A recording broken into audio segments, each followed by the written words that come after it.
This is A's Cast Live, your comprehensive look at the Oakland Athletics. And the pitch is swung on, hit the right field, hit deep. Whitefield going back at the track, over his head, and over the wall. Do you believe that? And 29 other MLB clubs. Ramirez with a drive to deep right, away back, goal! Go Hayes! Hits a bomb out there by the Rocks. And boy, oh boy, this third inning is now showtime. It is a Judgian blast. All rise. Here comes the judge. Join us as we take you inside the baseball universe, from humidors to spin rates to game-changing moments. We have you covered. Spend your afternoon with us next from the town, only on A's Cast Live. Here's Chris Townsend. Well, a happy Friday to everybody out there, A's fans and baseball fans, as we have another edition of A's Cast Live for you. We have a phenomenal show. Eno Sarris, our national baseball columnist, is going to join us from The Athletic. The A's have actually made some top 10 lists. So, okay, we'll get into that. We'll get you ready for spring training. Melissa Lockard from The Athletic. Of course, she does a tremendous job covering the A's minor league system. And I'm not so much at this point interested in the future. I'm kind of like you. I'm interested in what do we got now? 3 years from now, 4 years from now, that's not going to do me any good. I need to know who's helping this year, legitly. And we know some of the names. Like, I'm sure we're going to hear Gelof's name. We've been hearing that. Soderstrom, we've been hearing that. But what can we really expect from certain guys? I can tell you one guy that I've been high on ever since we saw him was Capel. I think Capel is is somebody that can compete at this level. He needed a shot. He didn't get a shot in St. Louis. This Noda kid that we got in the Rule 5 draft from the Dodgers, well, he's blocked. They got this guy, Freddie. Freddie, have you heard of him? Huh? Tarnick. You're talking about the pitcher from Atlanta, right? No. Talking about Noda's blocked by someone named Freddie. Oh, Freddie Freeman. Freddie Freeman. He's a nice way to player. stick with the show. He's a nice little player. Yeah, Freddie Freeman, I think he's going to make it. Did you hear the ridiculous comments from the Colorado Rockies owner? Not that we like to get on fellow owners. You mean the comment that he thinks they could play 500 ball? Well, he starts talking about, well, if you took Mookie Betts and Freddie Freeman away from the Dodgers, okay. Yeah, that was kind of a weird comment. I mean, seriously, like, yeah, if you take Steph Curry and Klay Thompson off the Warriors, I don't think they're going to be as good. Oh, really, Einstein? Is that how you? Is that you know what? That's a comment that bothered you. The him saying I think we could play 500 ball bothered me a little more. Well, they like the school districts in Colorado. Everybody likes the school districts. So you're telling me if we scouted the National League West, if you took Manny Machado off of the Padres, you take your buddy Nando, Mr. Ringworm, take Juan Soto, who you think's the greatest player of all time. You take all these guys off their team. Are they going to be as good? No, probably not. So I don't even know what Giants word we go with. I know. I saw your boy Buster Posey down at the AT&T. I heard Farhan say something. I don't know if I texted you. I heard Farhan say something in an interview. If you take Carlos Correa off the Giants, all right. Too soon. He goes, we have 3 guys that hit 30 home runs before, and we think they can do it again. Who? Haniger? Conforto and Haniger can't stay healthy. Those are 2 of them. And the other guy was... Wait a minute. Haniger and Conforto last year combined for 57 games? Yeah, that was and it was all Mitch. It was all Haniger, yeah. By the way, Mitch Haniger, now a friend of the program, because that the Santa Clara Baseball Banquet, Santa Clara County Baseball Banquet that has all the Giants and A's and everybody from around Stanford, Santa Clara, San Jose State, everybody's there. Mitch Haniger was honored. Pride of the South Bay here. So we will have Mitch Haniger on the program this year because I'm now, and also Jock Peterson and now. Jock's the other guy that hit 30 home runs in here. But none of everyone with the Giants. The last Giant to do it was Barry Bonds, obviously forever ago. They haven't had a 30 home run hitter since Barry Bonds. And Farhan thinks they got 3 guys that could do it. What year was Barry Bonds last year? 2007. Was it really that long ago? Let's double check, because they have an incredible stat going, and I think it'll break this year because they're playing the Yankees, but Garrett Cole most likely will start opening day for them. Well, yeah, hold on, think about it. 10 years, right? So that'd be 2017. His last year was 18, 19, 20, 21, 22. This is 16 years ago. Yeah, because he was on the ballot for 15 years, right? Wasn't his group still the group? Him, Clemens, they got 15 years. Now guys only get 10. Or was Clemens on the? I think they were only 10 also. They're only 10 because Bonds hit 45 home runs in 2004. That was the last time a Giant hit 30 home runs in a season. That was almost 20 years ago. They also have had a different left. Well, the only guy we've had is Chris Davis. I mean, it's not that shocking. They've also had a different left fielder. Well, we had Chapman and Olsen. Let me take that back. Chapman and Olsen at over 30. I feel like there was another. Didn't Frank Thomas hit 30 home runs since Barry Bonds did that? 06. That was 06. Bonds did in 04. It's a long time ago. I know, but I'm just saying, anyway, the Giants have had a different starting left fielder every year since Bonds left in 07. This is the first year they'll break that streak, I think, because Jock most likely will start back-to-back opening days for them against Garrett Cole when they face the Yankees. I'll put money on it. No one in a Giants uniform hits 30 bombs. I'll take you up on that. I think you're right. I would put, you know what? And if I lose, I lose. But I think I'd probably be, I'd probably have to, if I wanted to win 100, I'd probably have to pay like 110 to win my 100 back. I think I'd be the favorite on that. By the way, if you notice today, I am wearing my is this Kelly green? Yeah, it looks Kelly green. This is Pebble Beach green. I am wearing my all Pebble Beach outfit in honor of the AT&T. As I was down at Pebble Beach yesterday, if you love beautiful scenery, they say it's the greatest meeting of land and sea in the United States and the world. That nowhere in the world, land and sea, where you have this beautiful forest, where there's all these forest animals, deer everywhere. I mean, there's all the forest goes right down to the most beautiful coastline where you can see whales migrating, seals everywhere. I'm telling you, if you live in the Bay Area, you must go down to Pebble Beach, pay the $17 or whatever the hell it is to do the 17-mile drive. It is worth it. It is beautiful. If you can go to the golf tournament, they play on 3 different courses, Pebble Beach, Spyglass, and Monterey Peninsula Country Club. I mean, you're seeing the best coastline, arguably in the world. Whether you like golf or not, just to go down there and be down there, it's absolutely gorgeous. Going on, I'm going to be there again on Sunday. I was there yesterday. So they predicted winds yesterday, and they didn't show up to like the last hour. And let me tell you something. It was roaring like 30 miles an hour. It was great. I mean, it was like beautiful day, right? Sun kind of popped in, didn't, it was hazy, but wasn't hot. You had a little jacket on, you're feeling good. And then the last hour and a half, Cody, 30 mile coming. I was right up there by the famous number 7, par 3, and it's just howling. And these guys are screwed, right? You can't play. I mean, the last guys were done. But have you ever been down there? I've been there, but I've never been to actual. I've been on some 17-mile drive, but I've never been to Pebble. Yeah, you don't have to. I mean, I'm just saying you have to go to Pebble Beach. You just got to do the 17-mile drive, and it's some of the most beautiful coast. And there's so many different places to stop, take pictures, and I mean, it literally is one of the most beautiful spots in the world. It's just not us being Northern California homer people.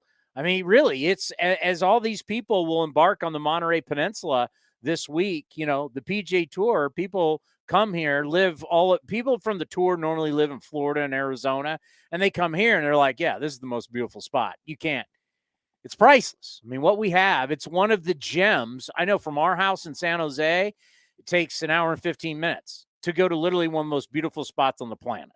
It's unbelievable. I've been to Spanish Bay after we got married. Spanish we Bay went is to Spanish owned by Bay. Pebble Beach. Yeah, it's part of the Pebble Beach company. Spanish Bay was really nice. The bagpiper came. There was an engagement. Yeah. Actually, I think it was the bagpiper's You can't beat daughter it. got engaged. Christmas time, either at Pebble Beach Lodge or Spanish Bay, they got the trees. It's all lit up. It's like, man, this is how the rich people live, Cody. It's how the rich people live. I'm not there. My wife's rich. I'm not rich. So I'm decked out today in my Pebble Beach gear in honor of the tournament. Which athlete looked the best down there? I did yell out to Aaron Rodgers. We'll see you in Las Vegas next year. Las Vegas Raiders quarterback Aaron Rodgers. I saw him. Josh Allen was there. Josh Allen. So they're all, the celebrity group is all one after another. Josh Allen, I got to tell you this. Josh Allen, for a man his size, when you stand next to him, that's the cool thing about going to the tournament. You got all the celebrities, but you got the athletes. Josh Allen, for a man his size, to think of the way he runs with the football, he's a monster. He is, because we didn't get to see him. If you remember back, it was a big deal. He was, for you college football fans, he was coming to the Bay Area to play San Jose State, and he was hurt. Spartans took him down. My Spartans and I was there. We say we beat Josh Allen, but who's going to check the box score? He didn't play in the game. But this was, this kid was coming to town, and you're like, hey, this guy could be a number one draft pick. You got to watch this guy play. He was hurt. We didn't see it. But when you stand up next to him at Pebble Beach and he's golfing, he is a big dude.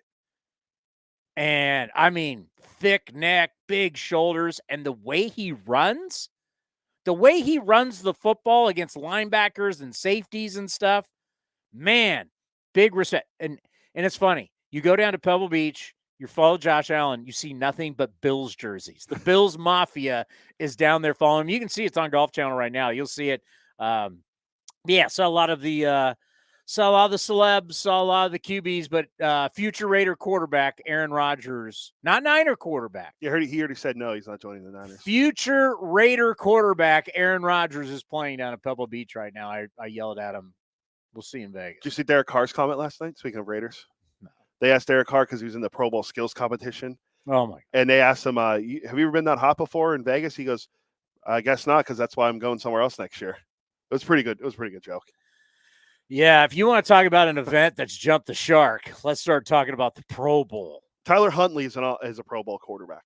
He threw 2 touchdowns this year. I mean, we're playing flag football mid-size. You got Peyton and Eli there, so there's that. On the way back from Pebble Beach last night, I heard a very interesting conversation, and it got me thinking. I totally forgot about this. And, you have on here on our playbook today about extensions. And everybody's into extensions now. Let's sign these guys up. Let's get, because you think you may be getting a better deal, right? It's like, it's like in business. I'm going to sign a bad deal, but this is going to keep me from signing a really bad deal. Like Xander Bogaerts is a great example. No offense to Xander Bogaerts, good player. But the Red Sox ideally should have inked him up years ago. So you could have got him at a bad extension, and that would have kept you from having to sign him to a horrible extension, which has now been passed on to a horrible contract to the Padres, right? Correct. I mean, clearly you have general managers who are operating under the auspices that I'm not going to be here in 5 years. The Billy Beans and Brian Cashmans of the world, David Forst, who's now been, I'm going to predict David Forst has been in the organization for 24 years. Yeah, he started. Look it up. I'm going to say David Forst, general manager, Oakland Athletics. This is year 24. I don't know what year it is GM. Probably like 5, 6. Well, there was an article written about him in the Crimson in Harvard. It's Harvard. In 2000, Forst sent his resume to teams and was hired by the Oakland A's as a scout. So 23 years. 23 years I was one up, right? 23 years. Like, that's not normal. A lot of these guys are operating like, hey, listen, what do I signed this guy? take player X.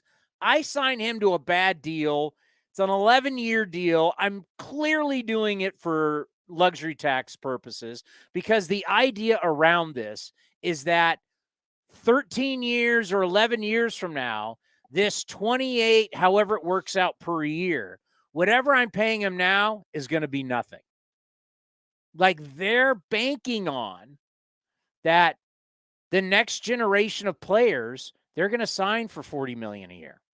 Now we've seen it like a Trevor Bauer contract, but we're talking $40 million a year in a long-term deal, not short-term deal, long-term deal. There's going to be a $50 million player. That's coming. Yeah, it's going to be Ohtani. I don't know, but I'm talking. I hear where you're going, but follow me here. Yeah. This is what they're viewing is the next generation's, the wealth, the payment, where the game's going.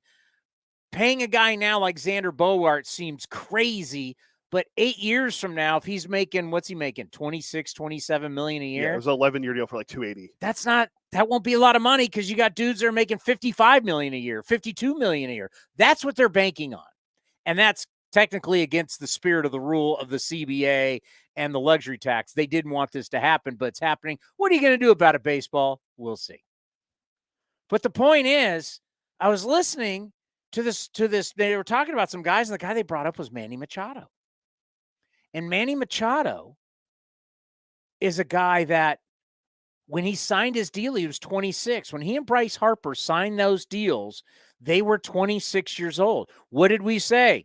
I like the deals because you're buying up the prime of their careers. Bryce Harper said, I'm all in. I don't need an opt-out. I'm all in. 13 years, right? It was his 13 years? Yeah, 13. And he was all in. There's no opt-out, no trade, nothing. He's a Philly for 13 years. Manny Machado, though, has an opt-out after this year. And it was like, oh, wow. He's what, 30 now, I think? He will be 31 next year. You're going to double down. You gave him a $300 million contract. He has another good year. He opts out. Are you now going to re-up his deal a la, remember when this happened in baseball history and how bad it failed? Who was a player in a monster contract? It was the biggest contract of all time and opted out. Yankees said at that time, we will not, if I'm correct here, I think I am. Yankees said, if he opts out, we will not negotiate with him. And of course they did. And they gave him they gave him even a bigger deal, and it turned out to be a disaster. This is what you have to really guard against. Manny, thanks for everything. You've been great. We've turned the franchise around. You now want to pay him? You now want to get into the kind of extension you never wanted to get in? You were cool giving him all those years and money at 26. Now you're going to do it when he's turning 31? It's not a good move.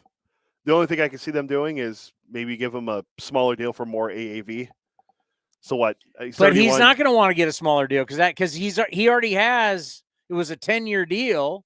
He's already going to. He already has a smaller deal in hand. He's opting out of a smaller deal. He wants years. He wants money. I got to get paid. I agree. I get what you're saying. I know it's. Like I was thinking, like if he's going to be 31, you give him like a 6 or 7 year deal for like $200 million or something, and or 200 plus, and then the AAV is still very high, or even give him more so he tops what he's making now. But you have him on less years, and maybe there's an opt out or a team option or something in there. But he might be the biggest free agent this offseason, right? This upcoming year, if he opts out, which most likely he will. Bigger than Ohtani? Oh yeah, Ohtani. Forgot about Ohtani. Yeah, Ohtani will be number one, and then him. Soto too. Isn't Soto free agent? No, Soto's 2024. Okay, so we'll be talking about him the following year. So yeah, it'll be Ohtani and him. I actually like that people are finally recognizing what we recognized here. Slow down on the Juan Soto. Is anybody really going to, after watching the way he played, you really going to rush out to give him a long-term deal right now? Doesn't he have to like put up some real numbers next year to make you think, okay, because he was downright awful. Wasn't like he was mediocre. He was bad last year in San Diego. When he got to that trade and like this was the big deal, the big trade, and AJ Preller, oh my God. Do you remember that? Yeah, he wasn't. He did not. I mean, I I think there has to be a little pause, like before I say, because what's interesting about Juan Soto, he's turned down, allegedly, agents, gnats, leaks, whoever. He's already turned down $420 million or $425. Yeah, somewhere around there, somewhere in there. So if he's turned down $420 million already, you know where the price starts. Anything did you see last year said $420 million? Largest investment in well, Trout's $435. Correct. The Mookie's, what was Mookie's? He's 3-something. Yeah. Trout's only 400. Yeah, yes. But Trout's is different because Trout, he already had a deal. That deal morphed into this deal. So it was already money that you're talking about. You're really committing $400-something million in Juan Soto. 400 something. See, with Trout, he had that extension already. You were morphing stuff into a contract already and came up with this fancy number of like 435, I think it was. Well, there was already money that was there. This wasn't like Trout, here's 435. This for Soto will be here's 435. Here's 450. Here's 500. You're going to have to come up with that cash. I think there was an article for this year about it was like every team's best player based on WAR for this upcoming season, and I'm going to see if I have it on the playbook still. In the actual article, yeah, I think they had Juan Soto having the highest WAR of any player in baseball this year. There's still the belief. I mean, everybody still is bullish on the kid. Like Judge 6.9. They try and compare him to Ted Williams with the number, the walks that you got. You're not going to have anything else. You're not going to have dingers. You're not going to have RBIs. You're not going to have doubles. The only stat that you can actually talk Juan Soto with and Ted Williams walks. Remember when I brought that up to Mike Petriello? I said, Ted Williams at this age was hitting 340, and he goes, nobody does that anymore. I went, well, when Mookie Betts won the MVP, he hit like 320 something. Yeah. So I'm not so sure about that. Sorry. Ohtani's at 7.5, Juan Soto second at 7.1. Well, you can't. That's his projected WAR. That's not apples to apples. So, but they essentially have Juan Soto as the highest position player. Well, I'm saying apples to apples. You can't if you're Ohtani's batting WAR was. Let me scroll back. Yeah, if you're counting pitcher and hitter, and that's what he is, you can't compare that to other players. That's not fair. Ohtani's hitting would be 3.1. Yeah. So 4.4. So yeah. So Juan Soto is going to have. They projected MLB.com projected higher WAR than the reigning AL MVP who hit 62 home runs last year. Good luck. Good luck with that with Juan Soto. Let's just see. Quickly, I want to address before we get to Eno Sarris. How much time do we have? I don't need much. About 7 unless you want to break before. Yeah, we'll break before.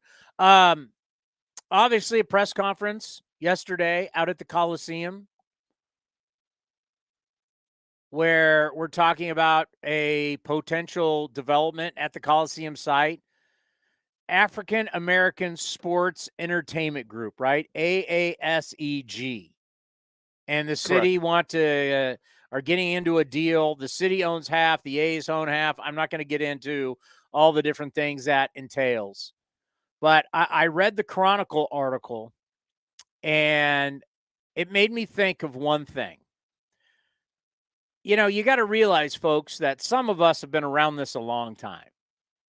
I sent you an old article from the San Jose Mercury News. I was checking it out. A timeline that had stuff from 09, 10, 2011, all the way up to 2013 with the A's and Fremont to San Jose. Some of us have been around this a long time. And some of us, I'll say proudly, have not believed everything we hear. We as human beings, we gravitate to what we want to hear and what we want to believe. We do it. It's kind of like a fault that we have. I'm not a therapist, psychiatrist, or a person who studies mankind, so I'm not going to act like, but there is something about people gravitate to what they like or what they want to hear. People do it in politics. They do it in work. They do it, there's just certain things you like. And I've noticed that over the years is that you can have somebody come in and talk about and say things that you like, and you're going to gravitate to, I'm going to believe it. I want to believe it. I want it to happen. I want it to be this. And it is dangerous. It really is. And when I read, once again, I was at Pebble Beach yesterday. I didn't get to see the press conferences. I just know that a lot of, the mayor was there, city council members were there. You know what they're going to say. You know how politicians act. I get it. But it immediately made me think, and it just shows how history repeats itself. History always repeats itself. Did you ever have a history teacher tell you that, Cody? Yes, all the time. Yeah. History repeats itself. And the first thing I thought about with this African American Sports Entertainment Group, AASEG, I'm getting that right? Yes. Floyd Kephart. Remember Floyd Kephart? Floyd Kephart was this unknown guy, developer from San Diego who entered our lives out of nowhere. And who loved him? The Chronicle. Floyd Kephart, oh my God, he's going to build a Coliseum city. Very much like what we just heard. There's going to be a convention center. There's going to be, this one was grand. This was an A's stadium, a Raiders stadium. Across the freeway was going to be 880 was going to be the Warriors' new arena. Remember Don Canas? Remember how big Don Canas was back in the day with Don Canas was with Clorox was going to save everybody? And we had press conferences with Don Canas. I interviewed Don Canas on 95.7 The Game. I interviewed Floyd Kephart on 95.7 The Game. I interviewed all these people, these saviors. How'd that all work out? It didn't. So I'll just say, I'm not against anybody, for anybody. I'm just, when I hear convention centers and I hear about all this stuff and I immediately read this article and I just went, this is like almost like the exact same thing, like just repackaged. This is like Floyd Kephart repackaged all over again. Yeah, I remember that vaguely because that was when I first got into the industry back when the Kephart stuff was going on. Yeah, I mean, a lot of you may not even know that. Go Google Floyd Kephart in Oakland. Yeah, the city loved him. Everybody, there was all this kind of stuff, and it's like, wow, here we go again. Like, at some point, you want to see the Coliseum site totally redeveloped. I mean, they built this thing in 1966. We have not had redevelopment at the site since 1966. You've had since 1966 to redevelop it. Correct. Right? You've had since you have a city, you have a county, you've had since 1966 to develop it. 1966 was a long time ago. Neither of us were alive. Most people watching this today, most people listening today weren't alive. They've had that long to redevelop. It will, hopefully, at some point. Hopefully, it's done correctly. Hopefully, it's something that benefits East Oakland. Hopefully, it's something great. But whenever I see Chronicle I'm not going to say they endorsed it, but it was a glowing article. Then you have the politicians and you have the press conference and you have all of that. I go, wow, I've lived this. It's called Floyd Kephart. It's called Don Canas. And we'll see. We'll see. I will tell you once again, I had a great conversation at Plank about the A's and Howard Terminal. I had a great conversation when we were at Plank for Spirit Week. Fee-free Friday at Plank and all the giveaways and everything. Remember, single game tickets are on sale now. Athletics.com/tickets. If you want to get the tickets to opening day. How about for spring training? Those are out there too. I think it's athletics.com/spring. We have commercial spots for that. Oh, that's coming up soon. First game's 25th. What is that? What's today? Today's the fourth, third. Today's The third, because I said it was Groundhog Day. Yeah. So we got like 22 days till spring training. First game starts Saturday 20. Today is the 3rd, Yes. according to my phone. Yeah. So 3 weeks from tomorrow, I think is our first game, right? Yeah, three or four. I don't know. 25th. When do we report? The players report. I think pitchers and catchers are the 15th. So that'll be Wednesday. Wow. Usually it's like the 12th or 13th. They'll probably give them Valentine's Day, then they go. Valentine's Day, the worst holiday in the history of the United States of America. It's a made-up, fabricated holiday. Hallmark. That's all it is, a Hallmark made-up holiday. Don't single young guys, whatever you do. A little tip from Townie here. Don't ever get sucked into Valentine's Day. Don't do it. Because you're setting yourself up for failure. If you go all out, you're dating somebody, you go all out, you go restaurant, you go flowers, you go candy, you go, I can't even, teddy bears. I mean, really, you go all out, you're setting that expectation that this is how it's going to be. You're setting that expectation. Do not do it. Whatever you do, do not, you know what? Hey, listen. Why don't we make a meal together? We can be in love together. We'll make a meal together. I don't need to buy a $7, and I'm not cheap. I have no problem spending money. I love spending money. But on this holiday, where they're going to gouge you at every restaurant, they're going to gouge you for flowers, they're going to gouge you. Someone who loves you, someone who really loves you, wouldn't want you to do that. No. My wife doesn't really care about Valentine's Day. I haven't. I don't think I ever really did Valentine's Day. Well, my wife's birthday is a week after Valentine's Day, or 11 days after, so we don't really celebrate it because I have to go off for her birthday. Well, I mean, it's already like, to me, it's like, you know, there's Mother's Day. You know what my line is on Mother's Day, right?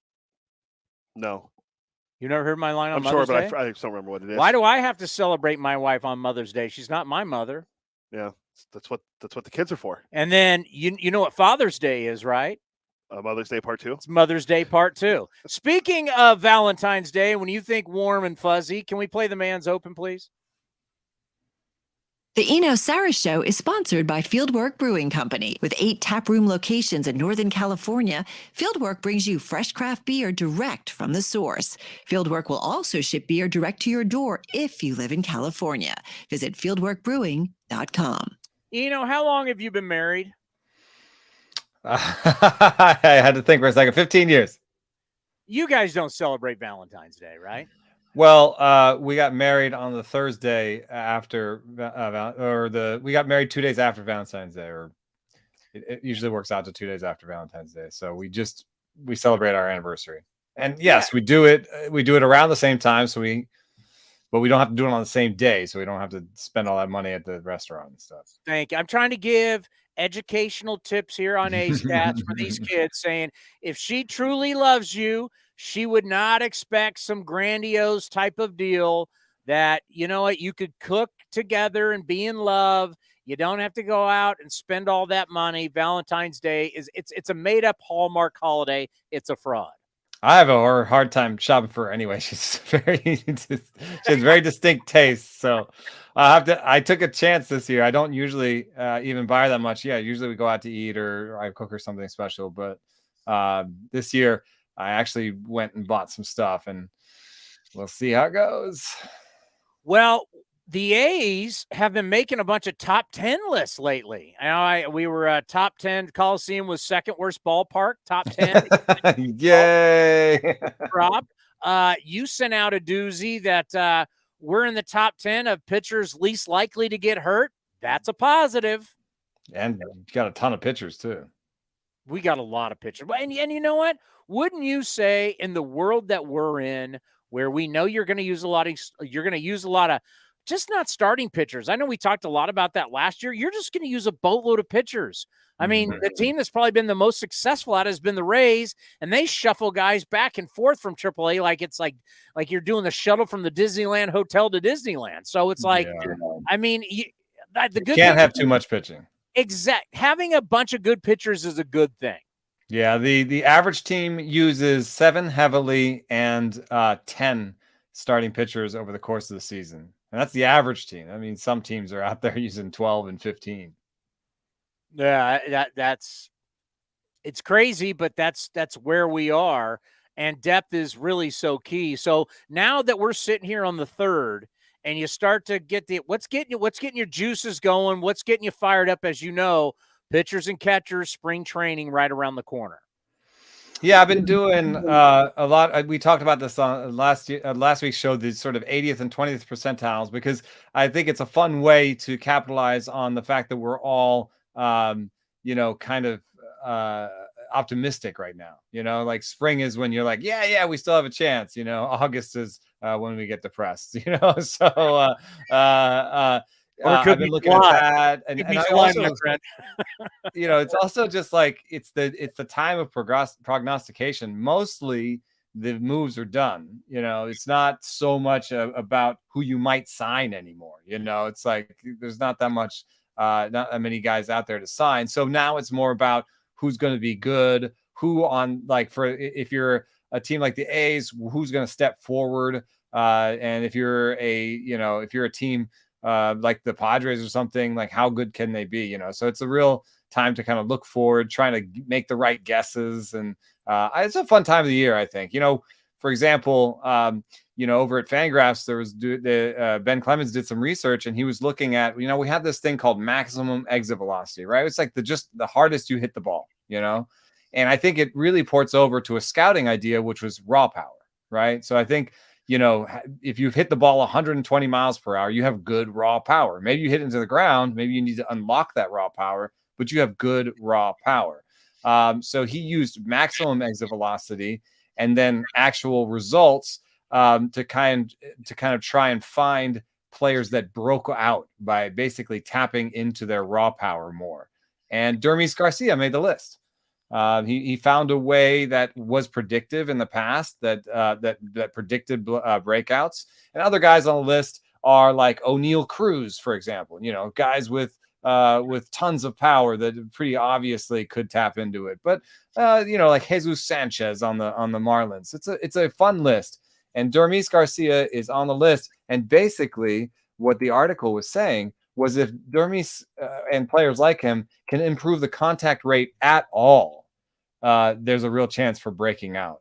That's maybe obvious to anybody who watched Dermis last year. I mean, he struck out 44% of the time, but I think this is saying even if he only strikes out 33% of the time, that may not seem like that's enough, but that might be enough for him to really tap into the power. And if you look in the minors, he did have some really kind of eye-popping numbers in 2021, 31 homers in Double-A for the Yankees and 443 plate appearances.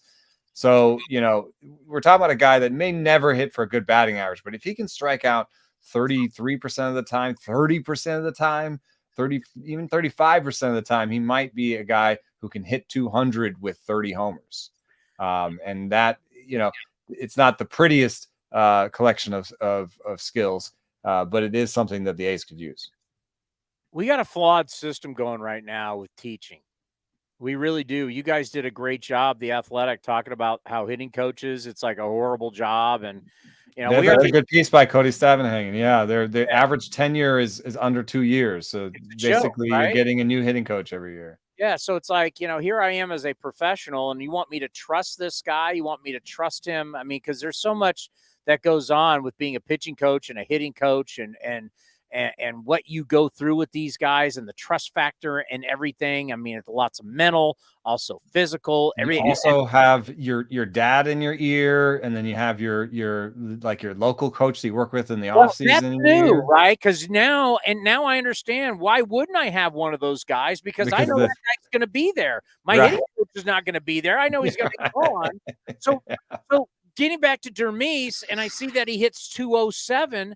We've got a problem with approach, lack of making contact. You still got to have the skill of putting the bat on the ball. And the fact that you randomly, because it'd be random, if you're hitting 207, all of a sudden you pop one out and everybody goes, ooh, you need to hit the ball. You need to hit the ball more. What is going on with our teaching of how baseball players hit? You have to be able to make contact on a more consistent basis to be successful. But who's teaching what? How are we teaching it? Who's in charge? I'm working on a piece, like it's fashionable to sort of blame the launch angle swing or whatever. And I'm working on a piece that there's actually some truth to it, but it's not, I think, what people think. I think people think that like people have golf swings and that's why they can't make contact. They have these loopy swings and for power, and that's where the strikeouts come into play. I think, in fact, what it is power lives out in front of the plate. And, if you catch the ball out in front of the plate, that's when you pull a homer, right? You get it out in front of the plate. Got to get the barrel out. You got to get the barrel out. And that's just when, that's when the barrel is coming up, like in front of the plate, the barrel is coming up, instead of, really back, it's going down. In the front of the plate, it's going up a little bit. And that catches the ball at just the right angle. Bam, homer. The best thing in baseball to do is homer. So and then the other part is the best thing for a pitcher to do is throw it hard. So what's happening at this moment is the hitters have to start earlier. They have to start their swing earlier because the guys are throwing 95 now. The average is up to 93.9. Like, we're talking about the average fastball in baseball is 94 miles an hour. So if you need to catch a 94 mile an hour pitch, not late and serve it into right field, no, that's okay, but you get paid for homers. And so what you need to do is start earlier. And if you start earlier, you're going to mess up. You're going to strike out more. That's where the strikeouts come. It's not necessarily a mechanics of what your barrel is doing in the zone or what your swing looks like. It's about the fact that 95 miles an hour is making us start so early, making the hitters start so early that if they want to hit for power, they're just going to have to strike out a lot.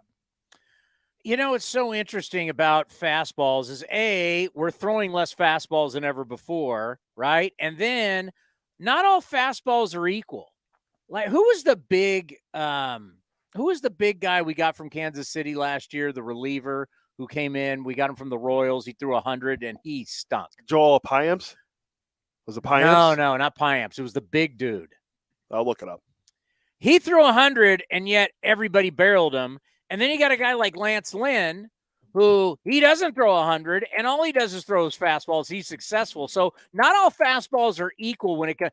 You can have a better fastball without it being a higher velocity.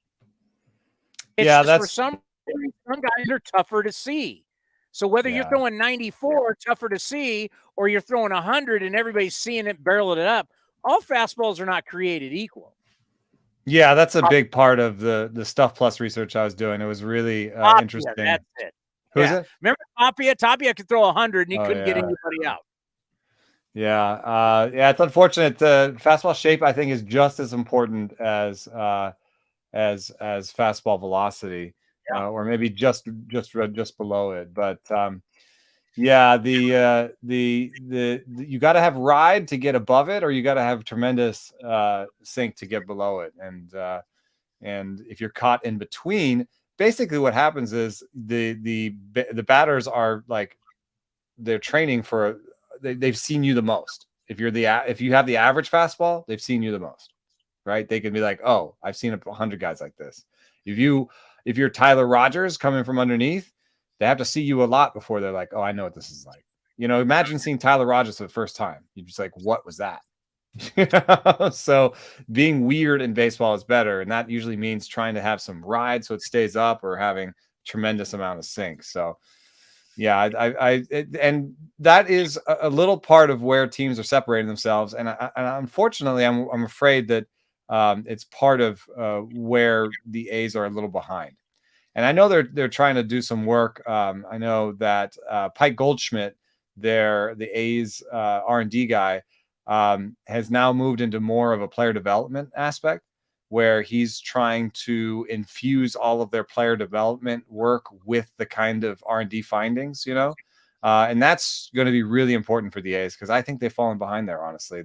In terms of coaching in the minor leagues, and even some of their hitting and pitching coaching in the major leagues, I think that they're bottom third in the league right now. And for all the fans out there, research and data, when you say R&D, that's right. Yeah. And data. Yeah. And that's something that I think you're going to see. I mean, you do this with a lot of different franchises. You do your research. You have your own R&D, and you find out that if you look at the teams that have had the most success, yeah, you can talk about money and they're paying this and paying that, but there is something about your R&D. Look at what the Astros have. Look at what the Dodgers have. Even Chris Bassett was here and talked about the Mets, how it's far more developed than what he saw with the A's. There's something to your R&D department, and how you utilize it can really help, factor in not only what you're doing at the big league level, but how you're training guys once they get to the big leagues. Yeah, and it's an interesting thing. The thing that the A's are still good at, I think, is identifying close talent that has a high floor in other organizations and sort of cherry picking. And the way that kind of helps them along, even when they don't have their own great player development, is they're kind of snagging players that have been mostly developed by other teams. Yes, we're great at taking other people's, Right. we find treasures when other organizations they may are down on players. We have done a great job ever since really the run started in 2012 of taking other people's players, kind of unknowns. Like when we took Mark Cannon in the Rule 5 draft, no one was like, wow, that's going to be a great move. Yeah, and then played him in center. Like, I think Milwaukee thought he wasn't a great first baseman, And then, Oakland was like, no, he can play the outfield. He can play center. And then all of his numbers look a lot better. Because if you have to be a first baseman, you have to be like 10% better than league average with the bat. You have to be a really good as a first baseman. But as soon as they put Cannon on the outfield, you're like, oh yeah, he's pretty good. He was a good outfielder. So I think they're good at that. That's the thing that's keeping them afloat. But they need to get better at developing their own guys. I think it's been a little while. I mean, we had Chapman and Olsen, but other than that, you're kind of looking for some wins internally. So now we're starting. It's February. We're getting our list. We're getting our power rankings, which all this means absolutely nothing. But we all have to play these games. It's kind of like mock drafts in the NFL. This is my 6th mock draft. Okay, here we go. But when you look at the teams that you believe, what are some of the characteristics of the teams when you say this team is a legit contender to win the World Series, or maybe the next tier where I got to give them a shot? When you look at the upper tier teams, what are their characteristics going into spring you say they got this, and that's why I believe? Yeah, I think one of the things that's underrated in terms of figuring that out is depth. One of the things that I look at beyond just the star power, because I think star power is pretty easy to see. That's where we look and we say, the Rangers, DeGrom and Simeon, and that's great. But where the Rangers are lacking is in depth. And the reason that the Dodgers have won so many games is they have depth. They have guys that can play multiple positions. They have guys who can cover each other at different positions. In case the worst case scenario happens, they can cover it, So that's something that I look for. And that's why a team like, the Phillies, when they signed Josh Harrison, I think that's great. When the A's sign Josh Harrison or get Josh Harrison, it's to start. When the Phillies do it, it's to back up. It's to, that's what you can do when you have a ton of money, is sign these starting quality players to back up. One of the greatest signings that people, I think, didn't make sense of when it happened was DJ LeMahieu to the Yankees, because they said they already have 4 infielders. Why are they signing DJ LeMahieu? He gets 500, 600 plate appearances a year, and he hasn't been the most amazing player. But imagine if the A's were so good that DJ LeMahieu was the backup plan, and so that's something that I think separates them. And I think that the top teams understand that. I mean, the Mets just signed Tommy Pham to be like their 5th outfielder. I think that most teams get it, but a team like the Astros, over time they're losing their depth. They need somebody to kind of step forward. I don't know that I even like their center fielder that much. I don't like their backup center fielder, so it's like they could they could start showing some of their age, and they may not be necessarily a number one contender for me for winning it all this year, even though they just won it all. Yeah. All right. You got depth. What else? Yeah, I look for contact rates. I do like teams that strike out, that don't strike out that much, because the teams that did strike out last year were the Angels, the Pirates, the Tigers, the Marlins. Those are bad teams. So the only good team that struck out a lot was the Braves, and I think they need to improve on that a little bit. So the teams that were really good and didn't strike out much, the Mets are up there, and the Blue Jays. I love that Blue Jays offense. The Astros never strike out a lot. Yeah, they were second in strikeout rate last year, so that's something they got going for them. So I like teams that can combine power without striking out. Yeah, I like that. All right, well, give me a third. No, a third thing. Well, this is the hardest actually, and I don't know if you can actually see it ahead of time. It's just means a lot in retrospect, but bullpen strength. I mean, we're asking now the bullpen to pitch half of the innings in the game, and yet we kind of spend most of our attention looking at the rotation and looking at who's in the rotation. And if we do talk about the bullpen, we talk about, oh yeah, they've got a good closer, and that's good enough. But teams with great bullpen depth, I think, are great there. So the Guardians, not only do they have Emmanuel Clase, but they also have James Karinchak, who's a closer level guy. And then they have, a bunch of other guys that nobody ever knows, but they're always good as relievers, as a crew. So I think that's also part of why the Rays are good every year. They have so many arms and they're so good that their fourth reliever is a really good reliever. I think it's a great list. And I kind of add, so when we talk, like top three things that you just want to look at when you're evaluating your club: depth, but the depth is really 40-man. It's not your 26, it's your 40-man. You got to have a 40-man depth. Contact rates, you got to strike out less, and bullpen strength, because yes, every single year we're getting to that point to where it like creeps up. It was like 46.5, then it's 47 or 48% of all of the innings pitched are by your bullpen. So I like all three of those. I think they are good. If you had a surprise team right now, that you said, easiest thing to do is like look at your like four hitter and like, oh yeah, we got this and this, and we got an ace. Your hitter may get hurt, right? Yeah, so exactly. Like that's where the depth comes in. Is there anybody who you think is sneaky this year? Let me see here. If you just look at projections right now, it's Yankees, Padres, Braves, Mets, Dodgers. I think Padres don't have a lot of depth.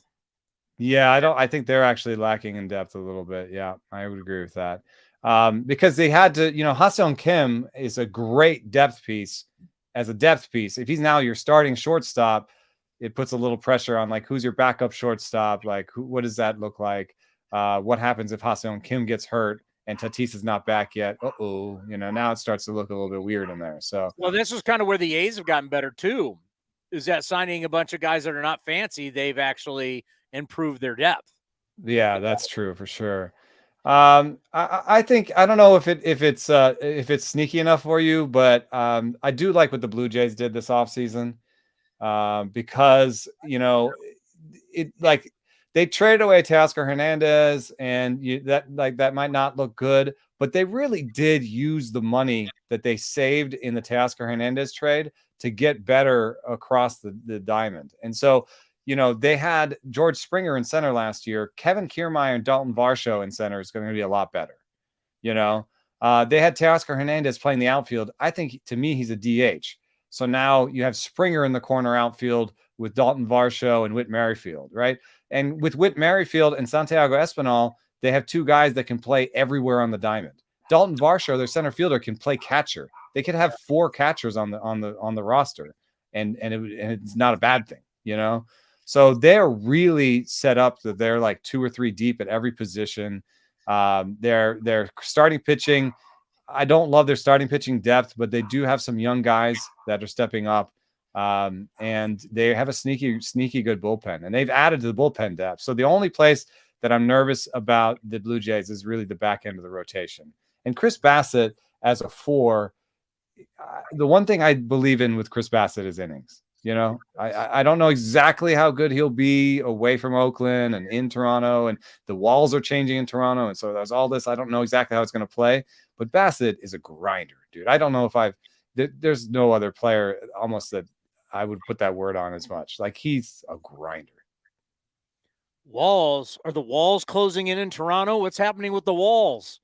The walls are coming in places and going out in places and going up and going down. It's already a bandbox. Well, they tried to make the walls higher in the places the walls are coming in. So in one place they're coming in 10 feet, but the walls are up 4 feet higher. So I'm sure what they did is try to analyze it so that it would be almost the same as before.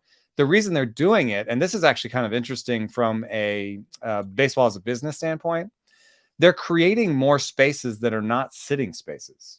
And I think that this is the trend in baseball.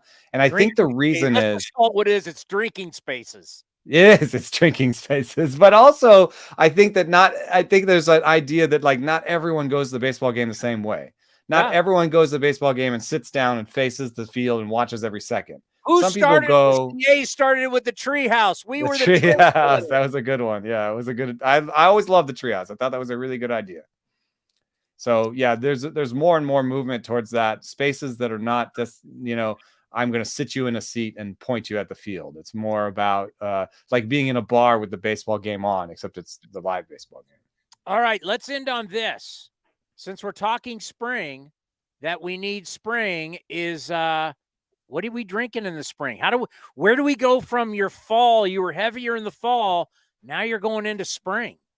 This is my favorite time of the year for my favorite kind of beer, which is the hazy pale ale. It's a 4.5% beer. And so it's lighter on the calories, and but you can still get the body, and it's still nice and tasty. I have a new collaboration coming out that I'll announce soon with another one of these 4.5%ers. So you can't contain this man. He's just growing. You're like a weed. This one's paired with a sandwich. It's a sandwich and beer combo. Oh my God. Next thing you know, you're going to have a soup and a salad. And next thing you know, I'll have a restaurant. You are the best. Let's play. You know what? You know how much you mean to us. We love having you on. You have a great week. We'll talk to you next week. But play the man his closing. The Eno Sarris Show is sponsored by Fieldwork Brewing Company. With 8 taproom locations in Northern California, Fieldwork brings you fresh craft beer direct from the source. Fieldwork will also ship beer direct to your door if you live in California. Visit fieldworkbrewing.com. Does your sandwich have like a name? The knuckleball, baby. All right, we'll talk to you next week. It's pork, of course, right? Oh, all right. See you guys. Oh, Eno's the best. He's getting a sandwich, for God's sakes. I need to get a sandwich. No, I don't want a sandwich. He recommended the Hop Refresher from Lagunitas. It's a non-alcoholic beer, but I swear by that. I drink it a couple times a week. No calories, no gluten, no sugar, nothing. It's just literally a non-alcoholic beer that's like water. It's a hoppy seltzer. But water. it doesn't taste like a beer, right? No, it's just like a hoppy. It has a little bit. You have a little bit of a hop taste, but it's just more like a seltzer. Yeah, it's like a hoppy seltzer. So why wouldn't you just drink a seltzer then? I don't know. It's like it's only $5 for 4 of them. But why wouldn't you? If you're gonna drink a seltzer, why wouldn't you drink a seltzer? I don't know, because I'm trying to be cool with all the other trends that are going on. Oh, you're trying to be one of the cool kids? Yeah, because everyone's drinking. You know, now with that article we read in The Athletic, everyone's drinking non-alcoholic beers. I tried a non-alcoholic Heineken at the bar a few days ago with my wife. It tastes like Heineken without the alcohol, so I probably better off just drinking the Heineken itself because it's not really that strong. Heineken is a skunky beer. Yeah, it's not strong in the first place, so it wouldn't really matter if I had one that was non-alcoholic or one that was alcoholic. It didn't matter. I just want you guys to stop living off your parents, because I don't know. There's been some recent you Gen Zers and you millennials. There's been some stuff that's come out recently about 40% of you are still living off your parents. I don't. You don't, but a lot of people they're saying 40%. How many people do you know in their early 30s, late 20s still living off mom and dad? I know one for sure. Really? One. Wow. A lot of my friends already either are married or divorced and live on their own. Well, they say that you guys don't like you guys struggle with like growing up. They're saying that and no offense to you, this is the research that's going on. Divorce is at a high rate. That's a fact. You guys don't like, getting jobs, doing the grown-up things has been a struggle. Yeah, I can see that for some people. I mean, a lot of my friends. Cody's on marriage number 2, by the way. But yeah, like a lot of people have struggled. No like, offense. I know there's a lot of people I went to high school. Just my senior class, a lot of people have been married and divorced at least once. It's wild. What's wrong with you guys? I don't know. I mean, I never thought I'd get divorced, but I did. Oh, yeah. Best decision I made in my life. My life's way better now. Well, you say that now. Marriage number 2 is great. Okay. Number 2 is good. I don't know what number 3 will be. I'm not going to be Ric Flair and have like 1,000 marriages, but then how many times does Ric Flair have more marriages than belts?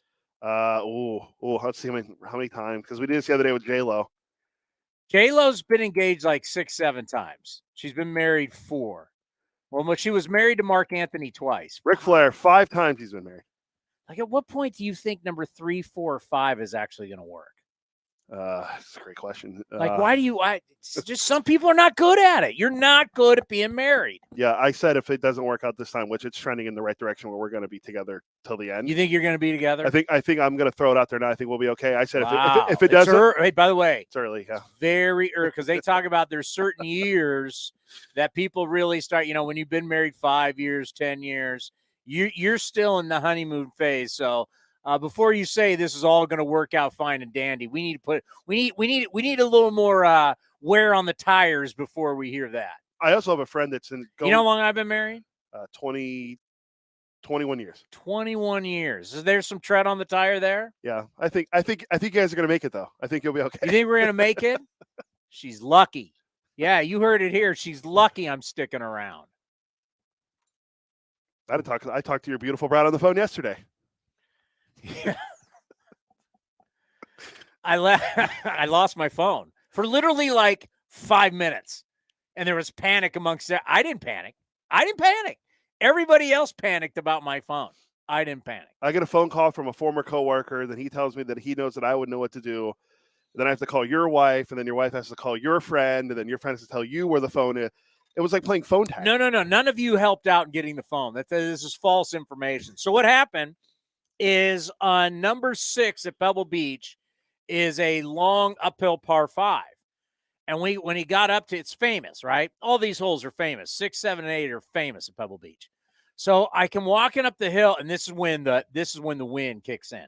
We're there. They've been predicting all day. Wind's coming. Oh my God. The winds came. So I had stuff in my hand, and I put phone, key, I put everything down. I had a hoodie. I put it on the ground, and to put my sweatshirt on and to put the hoodie on, for some reason I didn't pick up my phone. So my phone was laying there right next to one of the stakes that has the ropes. And actually it was one of the pros, one of the actual PGA Tour players, girlfriend or wife, picked up my phone. So I walked a little bit and then realized I didn't have my phone. I walked back, not knowing she had picked it up. The marshal gave me his phone. I called my phone, and I got it back in like 5 minutes. Everybody around me is panicking. She must have started. How did she get into my emergency contacts? How do you even do that? I don't know. I've never lost my phone. This woman was able to get into my. The best part is she didn't call your wife. She called someone else. Yeah, I don't get it. And then all of a sudden I was like, "Thank you. I totally appreciate it." Next, I didn't realize like this was like one of the PGA Tour players' wives or girlfriends. I mean, I didn't think about it till now, but I mean, how come I'm not an emergency contact? Because guy was, but I'm not. Because that guy has my back. You'd stab me in the back before you'd help me. I throw your phone into the water. You would stab me in the back before you'd come out of your shell to help me. Oh my God. Keith Law, the most asked questions on the top 100 MLB prospects. Keith Law has a vendetta against our prospects. He has us ranked as the 27th best farm system in Hey, baseball. that's moving up. We used to be 31st and 30th on everybody's list. 31st, huh? Oh, that'd be the NFL. 30th and 29th. Well, ESPN, our good friend Kyler McDaniel, has this 19th. Well, I'm going to go with Jim Callis, our friend Jim Callis from MLB.com and MLB Network, who said, listen, we can really tell you who the top 5 is and the bottom 5. Everybody in between, it's guessing. Oh, yeah. You're guessing. So if you want to live off, hey, our farm system is 12th or 20th, they're guessing. They don't know. He admitted it on our show. Yeah. He said, if you're not top 5 or bottom, we know the top 5, we know the bottom 5. The exact order, I don't know, but we know who's the top. We know who's 1 through 5 and 25 through 30. We know that. Everybody in between, you're rolling dice. Yeah. And I think a lot of teams now, so we're 19th. We're 19th, which on means ESPN. we could be 12th. Yep. We could be 7th. We could be 23rd. They don't. I just don't get it. Like every team, everyone does their rankings differently, which it's fine. ESPN, Kylie had I want to say he had the Orioles number 1, which makes a lot of sense. Keith Law did not have the Orioles number 1. I mean, they have top. Okay.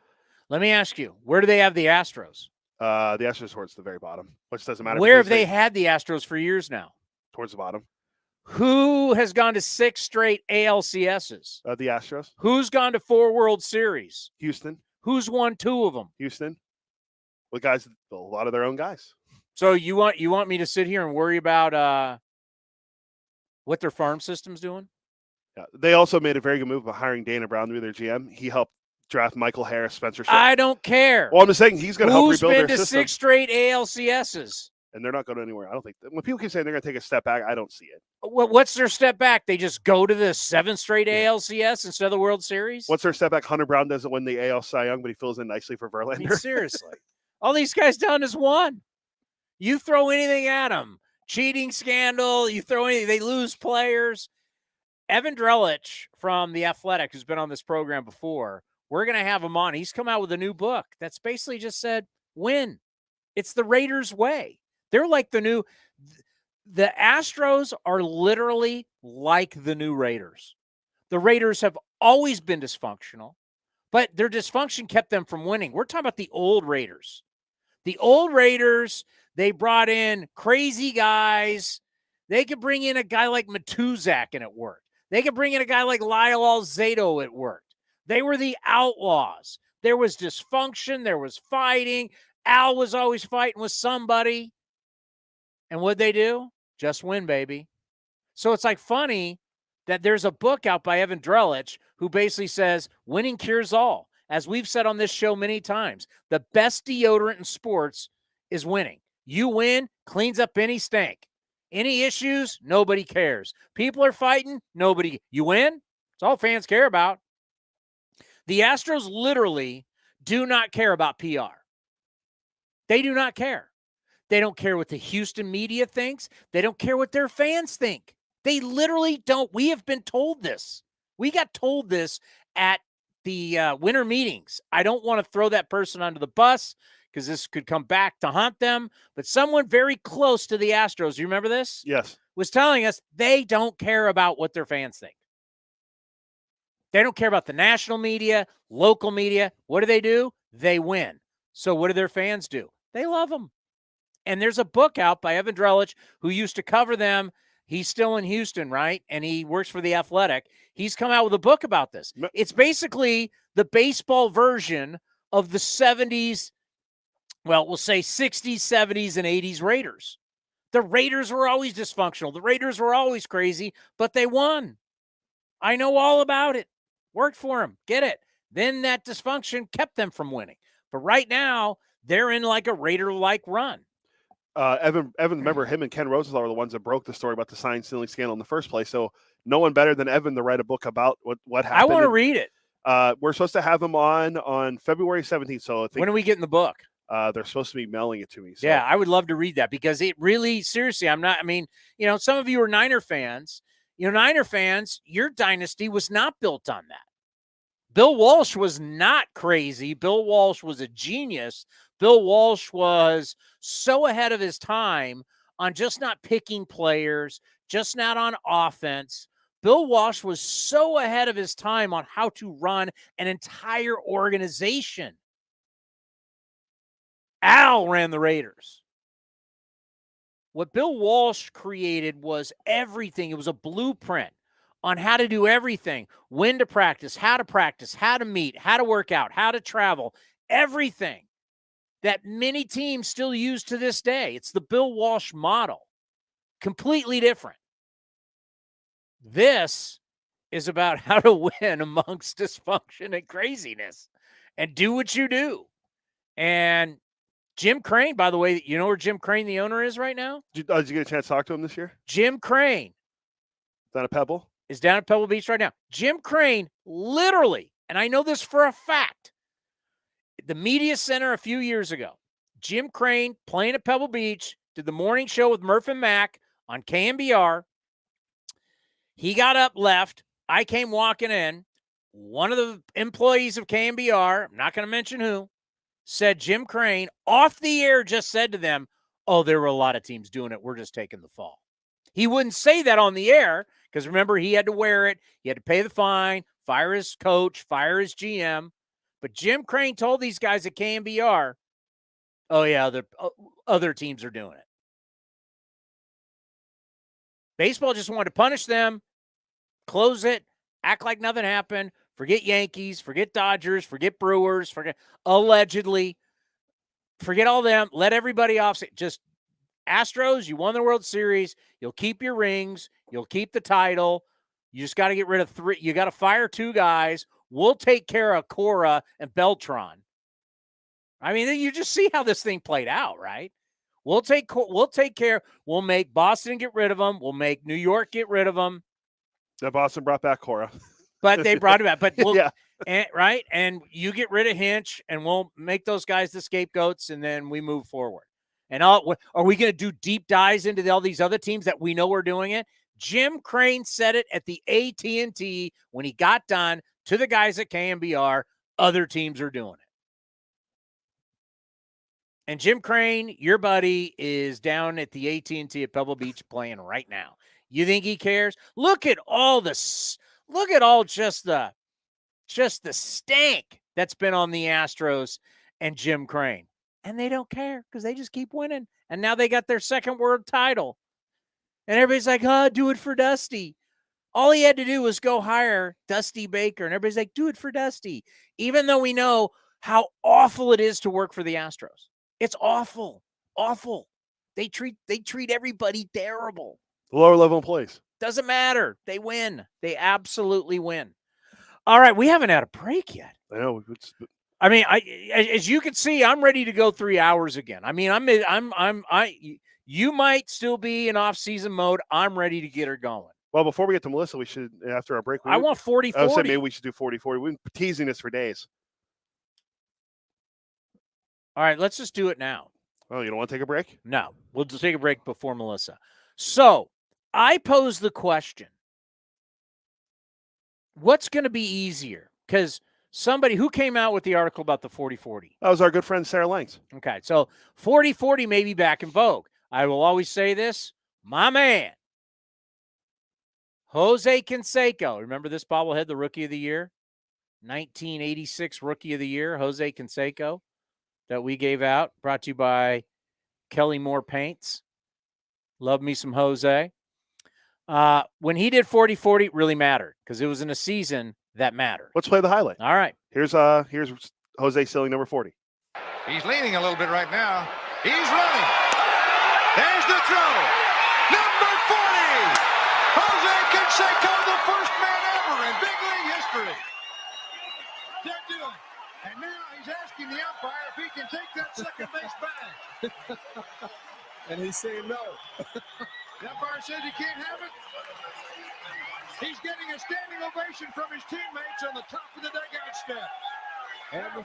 And the fans are standing also. Jose's going to ask Hirschbeck again if he can have the bag. All around this ballpark. They're standing. Now he's going to get it. He stole it. It's his. He's got it. That's great. Well, at Wimbledon, They hold it up over their head when they win a trophy, and he just gave a little one at that.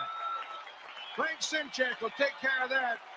The Hall of Fame will be on the phone, but they won't get it. 23 years old. He played in 158 games. He hit 307.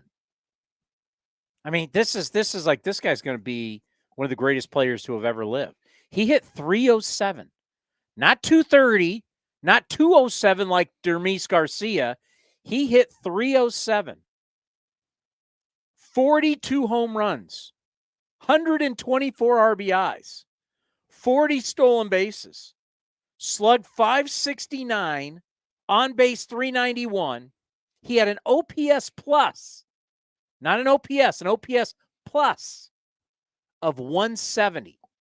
So you're over 100, you're feeling good about yourself. The more over 100, you feel good. 170 through the roof. It's a great year. 120 runs scored. It's one of the great years you've ever seen in the game. That productive of a player, he scored 100 runs, drove in 100 runs, hit 300, 34 doubles, 42 home runs. There's nothing he didn't do. Stole 40 bags. That year by Jose Canseco is one of the great. And doing it at the Coliseum, mind you. 81 games at the Coliseum. Not 81 games.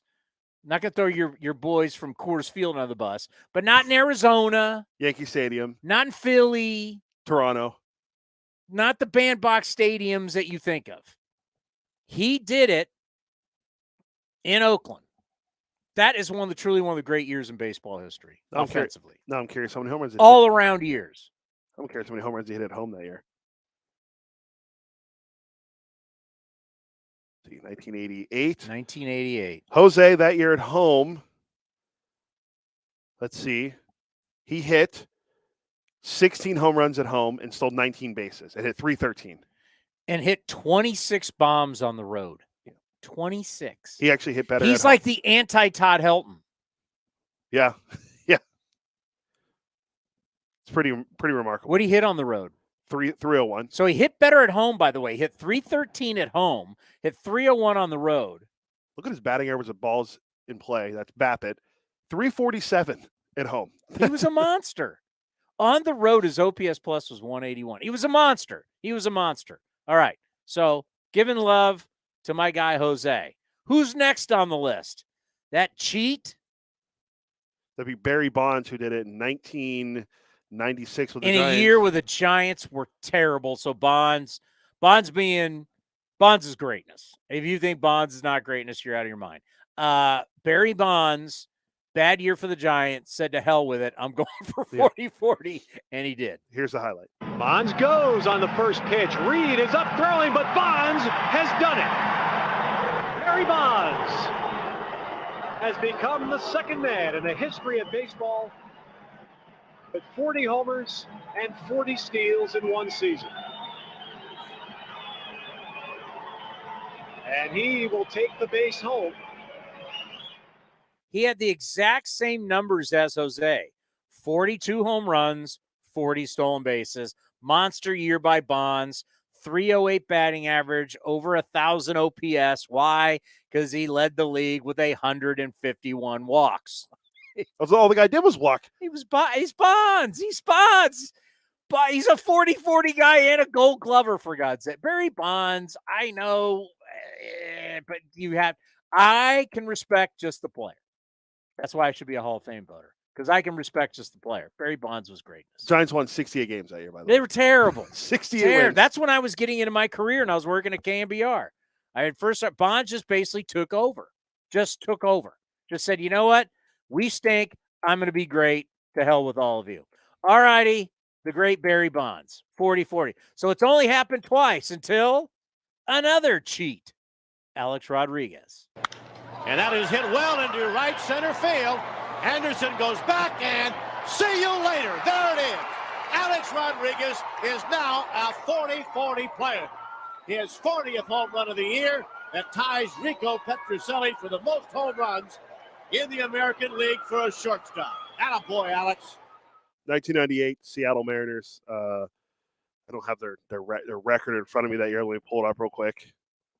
Where were you in 98 in the Seattle Mariners? I was 9. They were 76 and 85 with Lou Piniella. Ooh. They weren't very good that year. Where was I in 98? I was single, and I was working at KMBR. They had three guys on that team driving 100 runs, and they lost 85 games. Yeah, who was pitching? Well, remember they would have traded Randy Johnson to Houston. No, he was there. Well, they would have traded them halfway through to Houston. Yeah, but he started the season. Jamie there. Moyer, Jeff Acero, Randy Johnson, Ken Cloud, and Bill Swift. Oh, Billy Swift. That's not that bad of a rotation.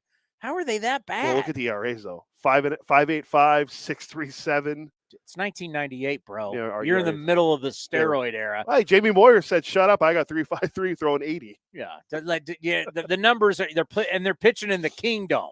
You're pitching in the Kingdom in the steroid era. Good luck. Like, look how great Randy Johnson is. He's got a 4.33. He'd go on to Houston and not lose. Yeah, it'd be unbelievable until he couldn't beat the Padres in the postseason. All righty, number 4. 4 times it's happened. We take you. I thought he did it as a Cubby. Alfonso Soriano. Where were you and when did you remember this? When Soriano was a Nat. Soriano with a good lead on a 2-0 pitch. There he goes.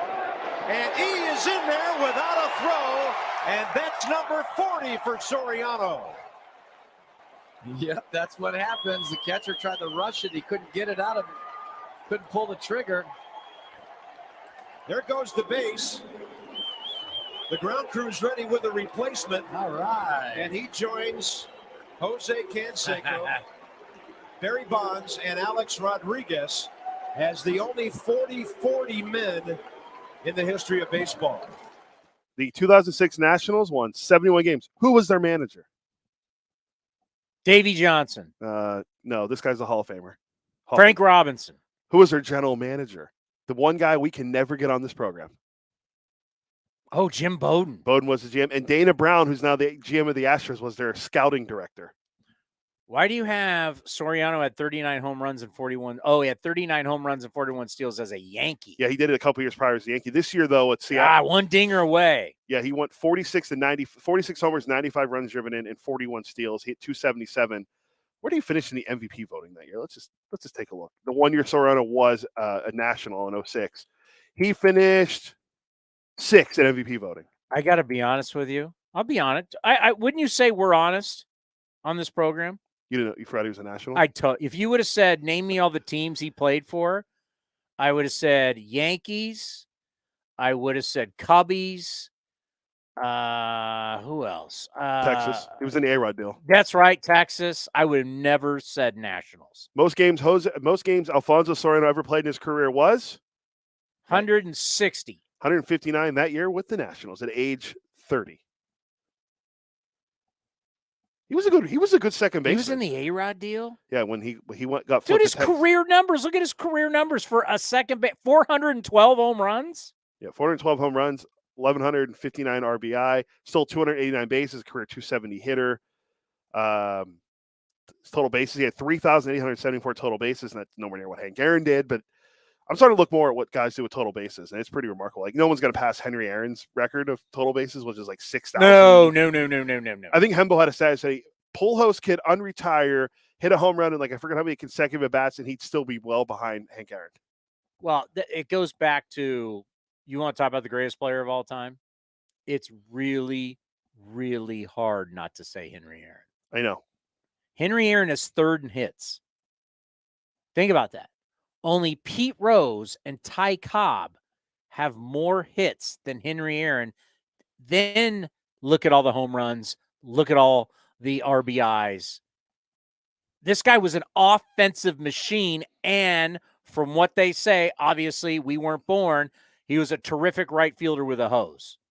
You're trying to tell me a guy who should have the most home runs and he's third in hits and most in RBIs and was good defensively and played for how long? 8 million years? And mashed in the postseason when he did have the chance to get in there? Kind of tough not to say Henry Aaron is not the greatest player of all time. Henry Aaron. Check the tape. Henry Aaron. Take that for data. Not data, it's data. 2-time batting champion. Do you go data or data? I actually go back and forth.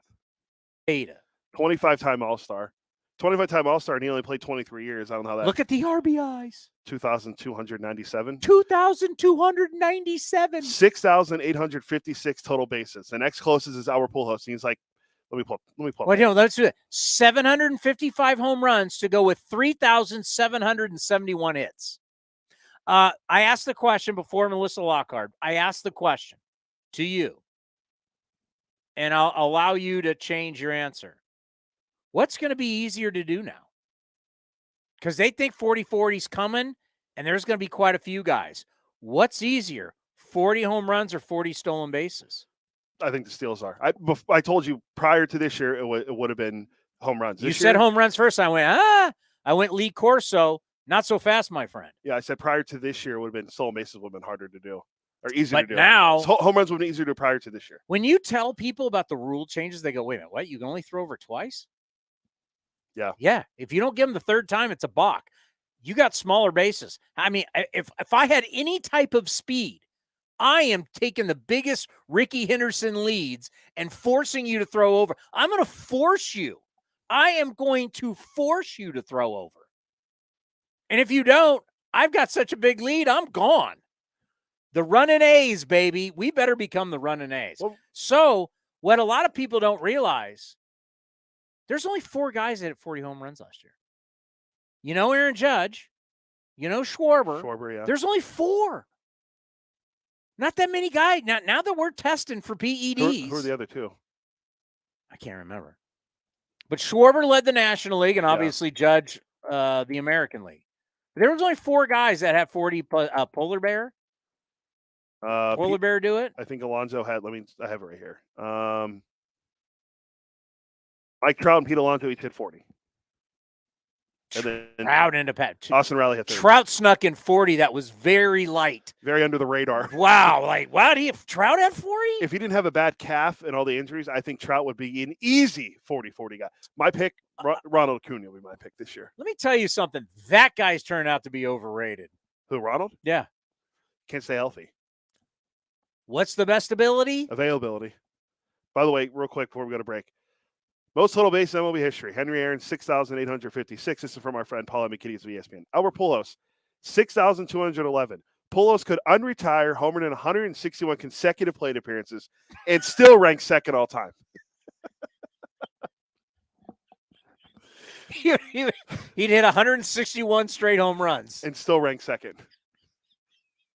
I'm telling you, Henry Aaron stats. And he was the nicest man. I got to interview him one time. I was so nervous. I interviewed the great Henry Aaron one time, and it was like he was such a gentleman. He was the nicest guy. Anybody who talks Henry Aaron will tell you, salt of the earth kind of guy, right? Raised Dusty Baker. I mean, they were playing in the South.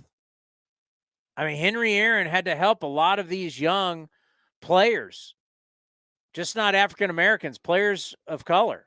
Henry Aaron was the guy that helped guide people to be successful.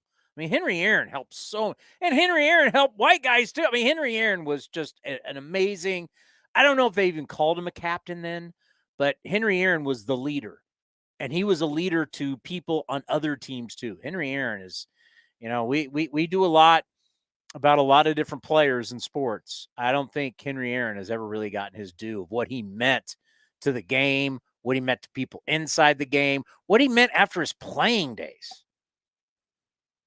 I mean, this guy was massive.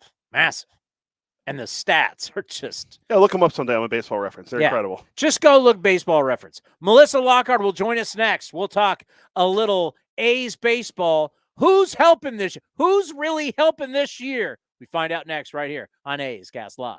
It's that time of the year. Single game tickets are now on sale for the 2023 season. Secure your tickets for some of the biggest matchups, fireworks, drone shows, giveaways, and more. From opening weekend against the Angels to the 50th reunion of the 1973 World Series team to unique giveaways like Pit Viper glasses. There is so much happening at the ballpark this season. Don't miss out on other homestands as we take on the Giants, Padres, Yankees, Cubs, and Braves. Visit athletics.com/tickets to get yours now. That's athletics.com/tickets.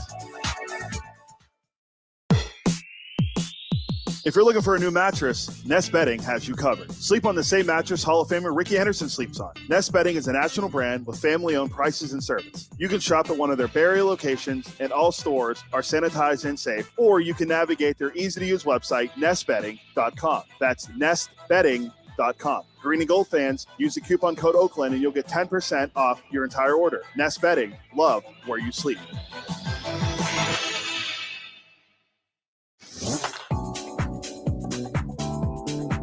A's GM David Force stopped by A's Cast Live to talk about Shintaro Fujinami. Yeah, you don't do a whole lot of press conferences. What did it mean, as we're just going to call him Fuji, as you get your big right-hander, really like a small forward? I didn't realize he was this tall. He's a big dude. Yeah, even when Billy walks in and says, damn, he's big, you know that he's a big guy. So it's been fun getting to know him over the last few days and spending some time with him. But I mentioned earlier, our guys in Asia did a great job with scouting, and it was great to be able to bring this one in. Yeah, I when I learned about the signing, we were actually down in Arizona at the time of fantasy camp and started looking him up and trying to remember him from the World Baseball Classic. He was like a $175, $180 in these, and then you now look at him, he's put on weight. Yeah, he's filled out.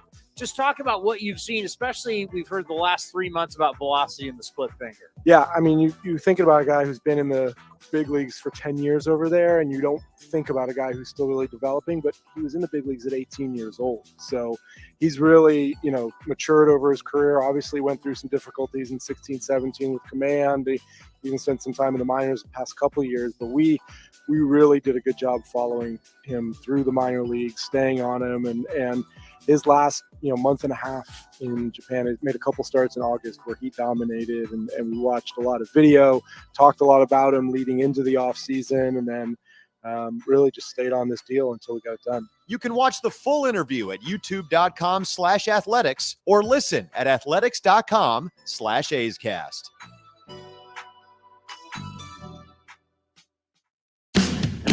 This is Chris Townsend for the Chicken Pie Shop of Walnut Creek. Great news! Our indoor dining is back, along with our beautiful patio dining. Come taste our world-famous chicken pie that has been served in Southern California for 83 years. The Chicken Pie Shop of Walnut Creek has one of the most dynamic menus, plus a full bar. Pot pies, gourmet burgers, sandwiches, salads, flatbreads, and more. Don't forget, we still do takeout and delivery. For all the information, go to chickenpieshopwc.com. That's chickenpieshopwc.com.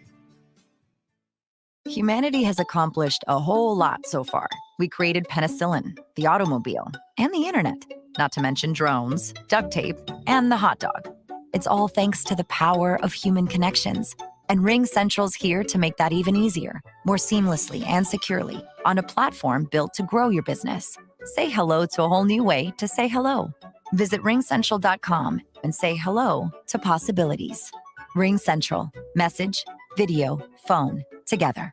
The Oakland Athletics begin spring training on February 25th. Now's the time to make plans to catch us in Mesa, Arizona, and enjoy the sunshine with your family and friends. Buy your tickets early for the best seats at the lowest prices as your green and gold take on the Giants, Dodgers, Padres, Angels, and more at Hohokam Stadium. And Tony, it's a deep drive to right in the corner. Gritchick going back. He'll turn and watch it fly.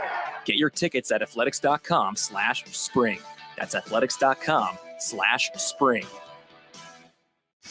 A's Cast Live continues from the town. Here's Chris Townsend. Well, Melissa joins us from The Athletic as she's put out a bunch of articles lately as she's getting fired up, ready to go for the season. Do we have her? How are you? I'm good. How are you? I'm ready to go. This is the time for me. We start getting ready for spring training. Normally it's like, I was down at the AT&T yesterday at Pebble Beach. I'll be there on Sunday. Then after that, it's like, it's go time for baseball. So I asked Eno Sarris this, and I want to ask you, give me 3 things that you look at when you look at a franchise, whether it's the A's or anybody else, heading into a season. What are the 3 things you look at to say, this is going to be a good team, and these are the 3 things they'll tell you why? Yeah, I think past performance, is often the first thing you look at, right? So you're going to look at what somebody's coming in, having done the year before, how healthy they finished off the season before. Then you kind of look at the strength of the young players that are coming up and what the depth chart looks like. If you do have an injury, do you have guys behind that person that can kind of step in and do that? You know, and then you kind of look at what's around them too. So is it a division that looks winnable, or is it a division that's stacked with like the best teams in the league, and you're going to kind of be butting your head up against that the entire year? So I think those are kind of the three main things. There's a million sub factors that would go into each and every one of those. I like things, it. but Yeah. but I think that's what I would look at. Yeah, Eno mentioned depth too, and that's why I like asking all of you guys who cover the game what you think, because depth of your 40-man roster is definitely big. I'm not so you know, some of your, we love Eno. He's our national baseball columnist who comes on, obviously, your colleague at The Athletic. Some of your colleagues, though, whoa, Jim Bowden coming in hot. With the A's being 30th, we're ranked 30th. Well, there's no way we're the worst team in baseball. Yeah, I wouldn't even begin to be able to rank every single team. I think after you get past the first 4 or 5, it's kind of a crapshoot what comes after that. But you know, I think this will be a better team than last year. You know, like I don't know, that's not a particularly high bar, but I think in general, you know, you look at the depth of the roster, it's better. You look at the experience of the players coming in, you know, there's a little bit more there. The upside is much higher than it was with a lot of the players that they started off last season with. So what that translates to vis-a-vis everybody else in the league, you know, I couldn't begin to say, but I do think this is a better team than they started off last season with. Well, I'm not going to play Homer here. And people do, and it's been done on this show. I didn't say anything. But when people tell me, you know, I'm excited about Ramon Laureano. First of all, I love Ramon Laureano. Ramon Laureano is the kind of guy I would have loved to play with. He is hard-nosed. He plays the game like a football player. That's just not a cliche. It's real. When you saw him in the COVID year go after the Houston Astros, there were no fans in the stands. This wasn't showboating. There was only cardboard cutouts. Ramon Laureano went after the Astros when no one's supposed to touch each other, get near each other. To hell with that. I mean, that's the kind of guy I want to play with. I love Ramon Laureano. But someone said, I'm excited about Ramon Laureano. Excited? I'm not excited. I'm worried because I need to know who is Ramon Laureano not on PEDs. Because last year, he came back from the suspension clean, did not play well. So I don't know if there's excitement in the air. I think there's a lot of question marks. Who really is Ramon Laureano as a player? Is that fair? Yeah, I think that's absolutely fair. I mean, this is a very big year for Ramon Laureano, which is, I think, partially why I'm optimistic about him, because I do think that fire that you talked about is something that really does drive him. And I think starting off a season where he missed the first part of it because he was serving the suspension and everything else that was going on with the team, I don't know if he was ever fully engaged in that frame of mind, you know, the way that he would be. But the motivation here, I mean, this is a make or break year for his career, really. Like, is he the guy that I think 2 years ago you could have thought about maybe being someone that signs like an 8-year deal worth a lot of money? Or is he a guy who's going to bounce around in a million teams and sign 1-year contracts or minor league deals for a long time? And I think this season makes or breaks that for him. So whether that motivation's enough to get him across, whether he could stay healthy enough to be that for more than 120 games, you know, that's the most he's ever played is 123 games in the season. You know, you need more than that from a guy who's going to be the best player on your team. So there's a lot that's going to be going into that. But I do think that this motivation and the drive that he would want to prove that last year was an aberration, I think will help him. Well, let's talk about a potential dilemma here for the A's, which is a great one to have. We know, ideally, Seth Brown playing right field. They'd like to see Seth Brown play right field. We thought DH, first base, right, but now with Aguilar here, in an ideal world, Aguilar's going to do a lot of the DHing. One of these kids, Garcia, Noda, somebody takes over first base. And then you have Seth Brown right. What if Estuary Ruiz is everything the Padres have told us? Because the people with the Padres said this kid can be really legit. He's going to have to play, and he's a center fielder. So if I know Brown's going to play, and I know Ruiz is going to play in center, where does Ramon Laureano really fit in? I mean, I don't see why Seth couldn't play left field. You know, like I know ideally he's been a right fielder. That's where he's sort of lined up, but he's played everywhere in the outfield. He's played a lot of center field. He's played left field. He's played right field. I've seen him all three places dating all the way back to Stockton. So I think that's the easiest solution. I think Laureano's arm is still a huge weapon to have out in right field. I think if you can keep him out of center field and keep the wear and tear off his legs, that's probably better for him anyway. So, it would take some adjustment for Seth to kind of see the diamond from that side of it, but it's not like he hasn't done it before, and I think he could handle left field. Connor Capel, in a way, kind of remind me of Brian Giles, kind of that short, stocky guy.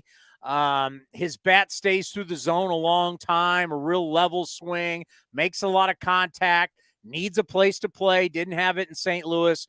Am I overly optimistic that I think Capel should be a guy getting a lot of at-bats, or should I pump the brakes? Yeah, I think it's interesting. You know, his track record in the minor leagues going into last year would not have made you think that this is a guy that you're going to want to give a ton of at-bats to. But he really did seem to change his approach quite a bit. The contact rate bumped up, the walk rate bumped up. And I think those are usually pretty good indicators of someone sort of figuring it out. He was a well-regarded talent in the Cleveland organization early in his career and just never quite got the numbers that you sort of would have, wanted to see at the levels that he was at. So, I think he's going to be someone that needs to prove it. But if he is the guy he was in September in that time that you saw, I think there's no reason why he shouldn't get a lot of it back. Have you studied this Noda guy that we got in the Rule 5 from the Dodgers?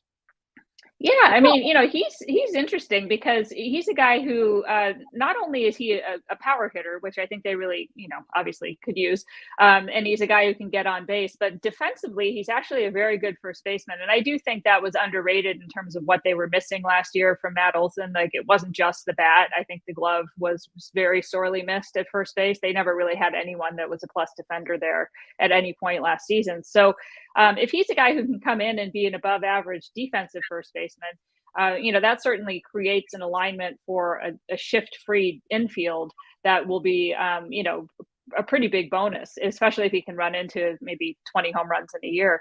That's a lot to ask a rookie, a Rule 5 pick. I think we have to wait and see, but I think that's the potential upside of someone like him. I mean, the reality is the reason he's available is because they went out and got Freddie Freeman. I mean, that's no knock against Noda, right? I mean, Freddie Freeman is one of the best players in baseball. He was essentially, because we don't allow lefties to play in a lot of different spots, I mean, he was essentially blocked. Yeah, I mean, the Dodgers have probably a double 40-man roster. Talk about depth, right? This is an organization that it could go 80 deep in a lot of ways. And so to be left off of the Dodgers 40-man roster is not a thing of shame. Yeah. You're not going to wear a scarlet letter because you were left off the Dodgers 40-man roster. So, people were around the Pacific Coast League were very impressed with him last year. I don't think it was just an aberration of playing in a lot of parks like Albuquerque and Vegas and Reno, where you're getting, that thin air. He had good numbers in Double-A as well. The A's have seen him a ton because the Dodgers and the A's are in a lot of the same leagues together in the minor leagues. So, they have a long book on him, and why not give it a try? If it doesn't work out by September, we'll see Tyler. So, I think that's sort of the way that they can approach it. But I think it's good to bring someone in who's a real first baseman because I think that was something that was sorely missed with the roster last year. Well, you've covered this game for a long time. I mean, as well as anybody, sometimes you think it's great to be in the Dodgers organization. Well, sometimes it's kind of a curse. You're blocked. I mean, you think about the run that the A's had in the 80s, bringing up all these rookies of the year. The Dodgers had that in the 90s where they had a bunch of rookies of the year. But, I mean, sometimes you get in one of these organizations and doesn't matter what you do. There's somebody playing at the big league level in your position, and you're not going to move that guy. Yeah, I mean, that's why the Rule 5 draft exists. The Yankees used to be able to field like 3 big league rosters based on the guys they were hiding down there in the minor leagues. And, it got to where it was literally unfair because somebody would be sitting there and Joe DiMaggio and Mickey Mantle and everybody else is ahead of them. And there's no, you could be Roger Maris and you're not going to get out there for a while, right? So absolutely. I think that's, that's part of why this exists. It's part of why the Dodgers have been so successful is that they can trade off and lose guys in the Rule 5 draft and really not feel it. And that's where I think every organization sort of strives to be. you have never swayed away from believing in Tyler Soderstrom. You've always, every single time on, you have said it. I think he's a prodigy. He's been groomed to be this guy. We all remember his dad. I played against his dad in college. His dad went to Fresno State, was the #1 pick by the Giants. He's been playing against, his dad's been training all these kids in the Valley. Tyler's been playing against all of them. I mean, he's meant to do this, and you believe in it. Like, are we really going to wait till September? Or could this be a lot earlier? Yeah, I think it depends on when he's ready, right? Like, they're not going to base what they're doing on a timeline that's different than what's best for Tyler at this point, because, ultimately they're not going to win the World Series this year. You're welcome to print that and make T-shirts of it if they do end up winning the World Series. But I think I'm pretty safe to say they're not going to win the World Series. Did you just give us bulletin board material? Go ahead, put it all the way up there. We're against Melissa. She's against us. We're going to rally the troops in spring. We're going to have pictures of you all over spring training. She said we don't have a chance. They're going to put it up in Georgia's clubhouse first, and then they're going to go into ours, So, but yeah, I mean, I think so. Tyler's going to start the year in AAA, and if he's hit 30 homers by July 1st, there's no reason why you wouldn't see him in July. He is still really young. He's only had 3 weeks of AAA time.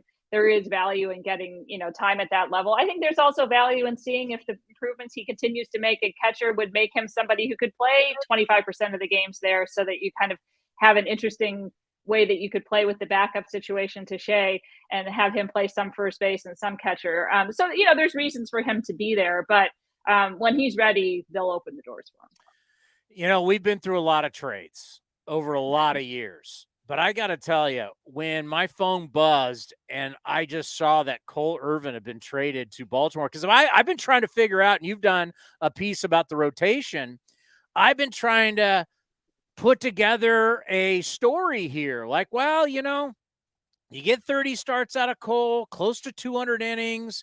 Okay, you get this out of Blackburn. Okay, Waldichuk's growing up. Now we got Fuji in the mix. I like Sears. Like, you start putting this together, like, we got something. And when I saw that, it broke my heart. He's great for our show. He came on A's Cast Live all the time. We love him to death.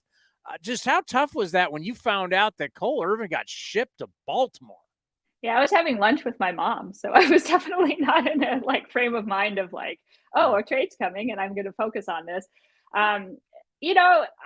My feeling is entering a season without a guy that you can kind of hang your hat on, making 30 starts and not getting beat around the ears when he's out there, is dangerous, in that sense. You want to have one guy that you can kind of count on like that. And it is hard to look at the group they have now and say that you can hang your hat on someone.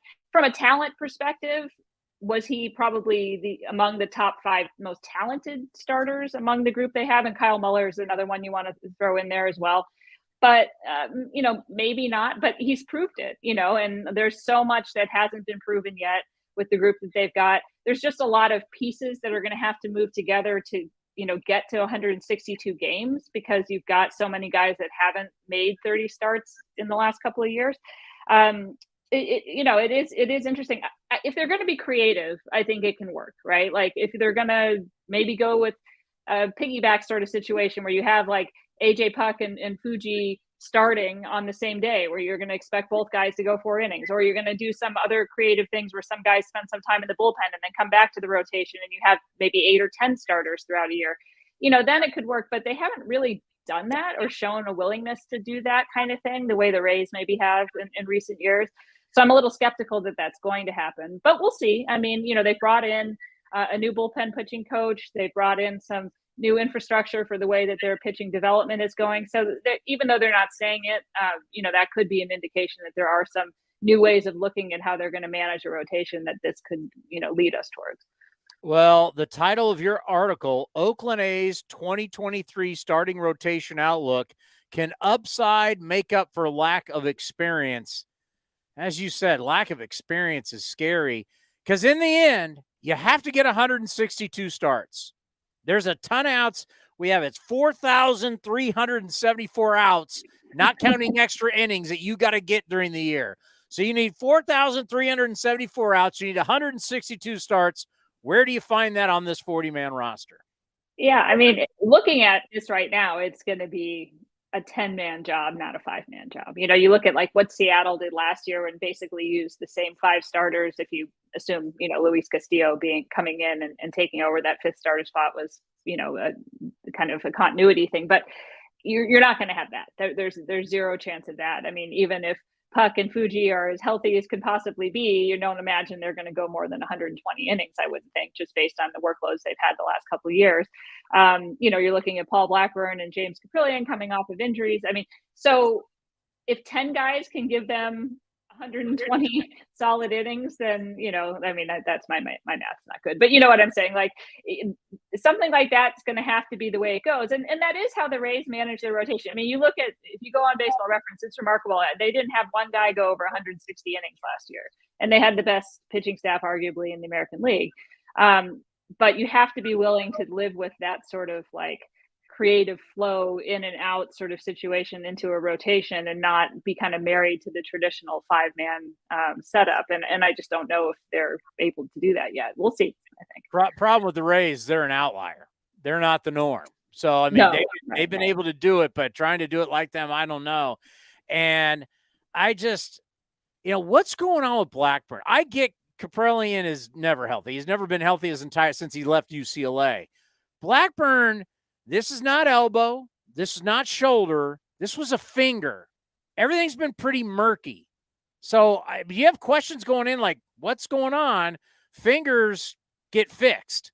Why are we still worried about him injury-wise? Yeah, I don't know if we're worried so much as, you know, I think this is the second time he's had a finger thing. I think that rookie year didn't get interrupted by he broke a finger. I don't know if the two are related, you know. So, but there is a lot of feel that comes from, you know, the ball coming off your fingertips. And if there was any lingering nerve issues or whatever, you know, you could see that becoming an issue. I think the main thing is, do you believe that the Paul Blackburn we saw before the All-Star break, who, you know, made the All-Star team, is Paul Blackburn, and that what we saw after that leading into landing on the injured list was because the finger was already bothering him? Or, you know, is it kind of headed back to a mean that is not going to be what we saw at the first part of the year? But yeah, I mean, if the finger's healthy and, you know, he's back to kind of where he was at the start of last year, you know, he's certainly capable of making 30 starts.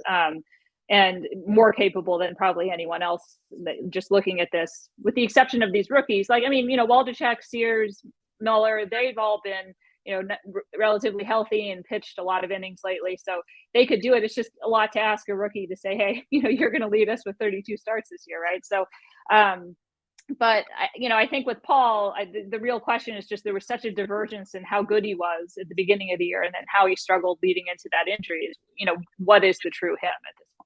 Muller has a complete game last year in AAA. Yeah, no, I mean, the future of the rotation is, you know, Muller, Waldachek, and see what else kind of comes behind that. But, you know, in an ideal world for the A's, those two are the guys that are giving them a ton of innings. And then you maybe add a Mason Miller in there next year, and you're looking at a rotation that they hope to see be more stable moving forward. I mean, I still think this is a pretty big transition year from them. They're trying to see where their parts are going to fit best. I think, you know, making a decision before AJ Puck hits arbitration in terms of what value he brings to the team is probably a little bit why they're making a decision to give him a shot in the rotation.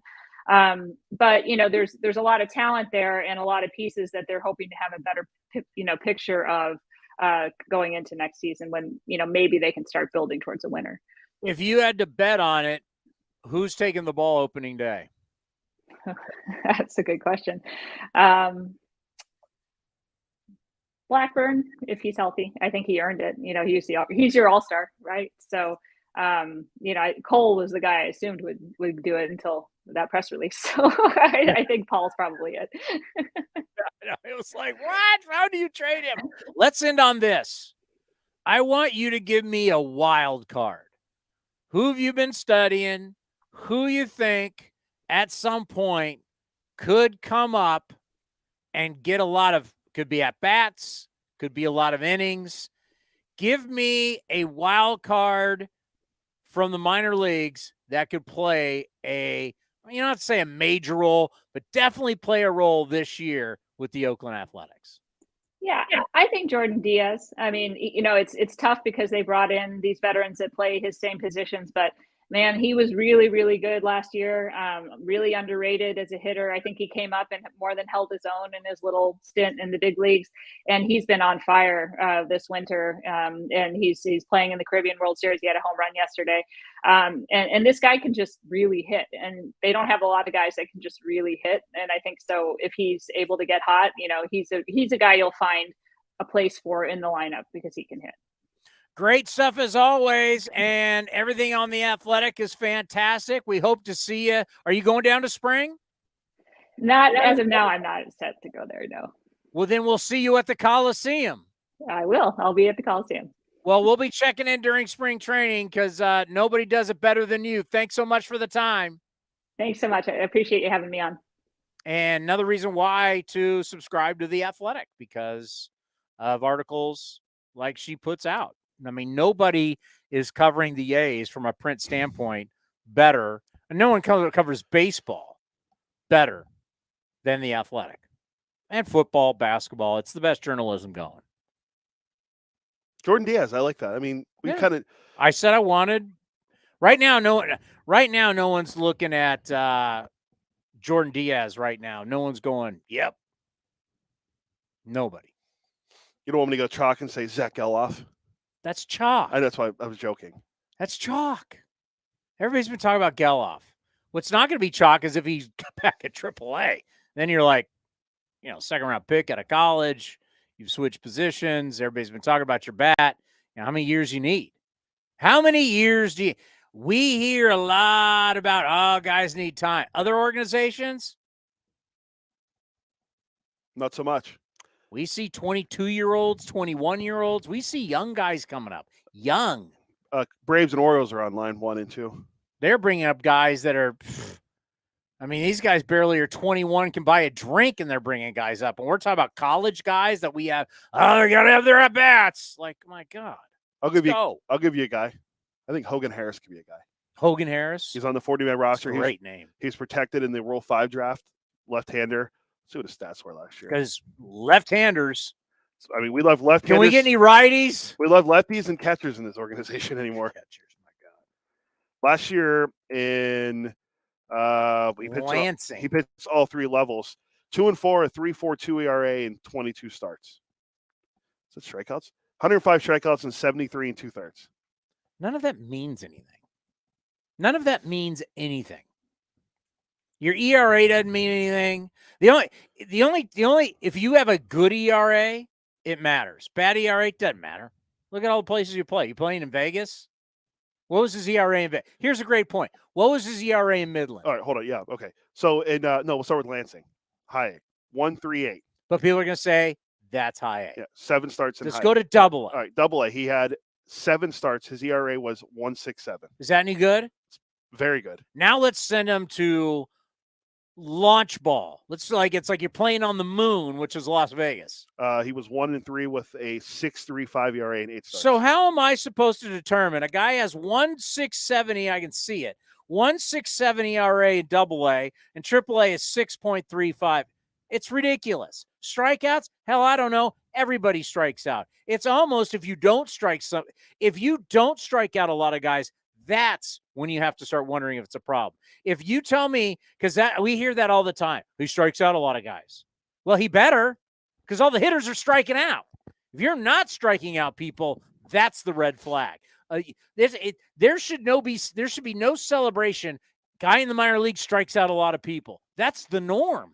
Yeah, high walks though. He walked. Where's it at? He walked 43 batters in 73 2/3. A lot of walks. But again, he's 25. He had a good year until he got to Vegas. But remember, Jared Koenig had a great year in Vegas, and it didn't translate in the major league. So because he was against the norm in Vegas, he was actually pitching very well. His numbers weren't great; they were just good for Vegas. Yeah, what was his ERA? He was pitching really well down there for a while. In Vegas last year, Koenig was 6. Well, it got inflated, but it was 6-6 with a 4.71. That's when are you going to listen to me? I told you. You're acting like he had like a 1 something. But I think before he got called up, remember he got sent back down.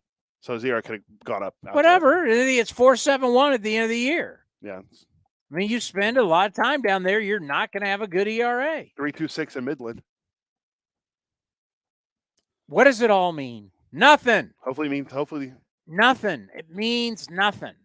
We don't know. Until they get up here, and you got to get out. You got to get up here and get outs. What you did in Midland, what you do in Lansing, what you did, nobody.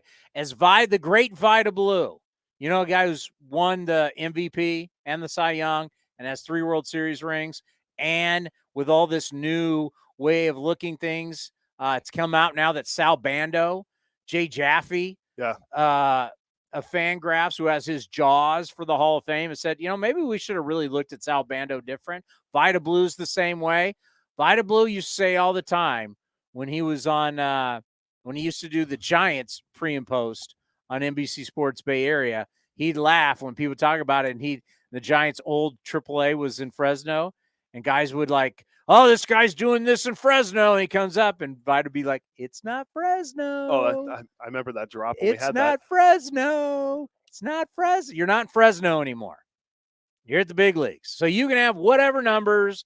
Tell me how many. Sky Bolt was one of the greatest players in the history of baseball down at Las Vegas. How'd that translate? I think he's a Brewer now, if I'm not mistaken. Yeah. Stop giving me numbers of the minor leagues. It helps get you here, but what do you do when you get here? How are you going to stick? Are you going to stick? Don't tell me, in Vegas, you had Michael Taylor.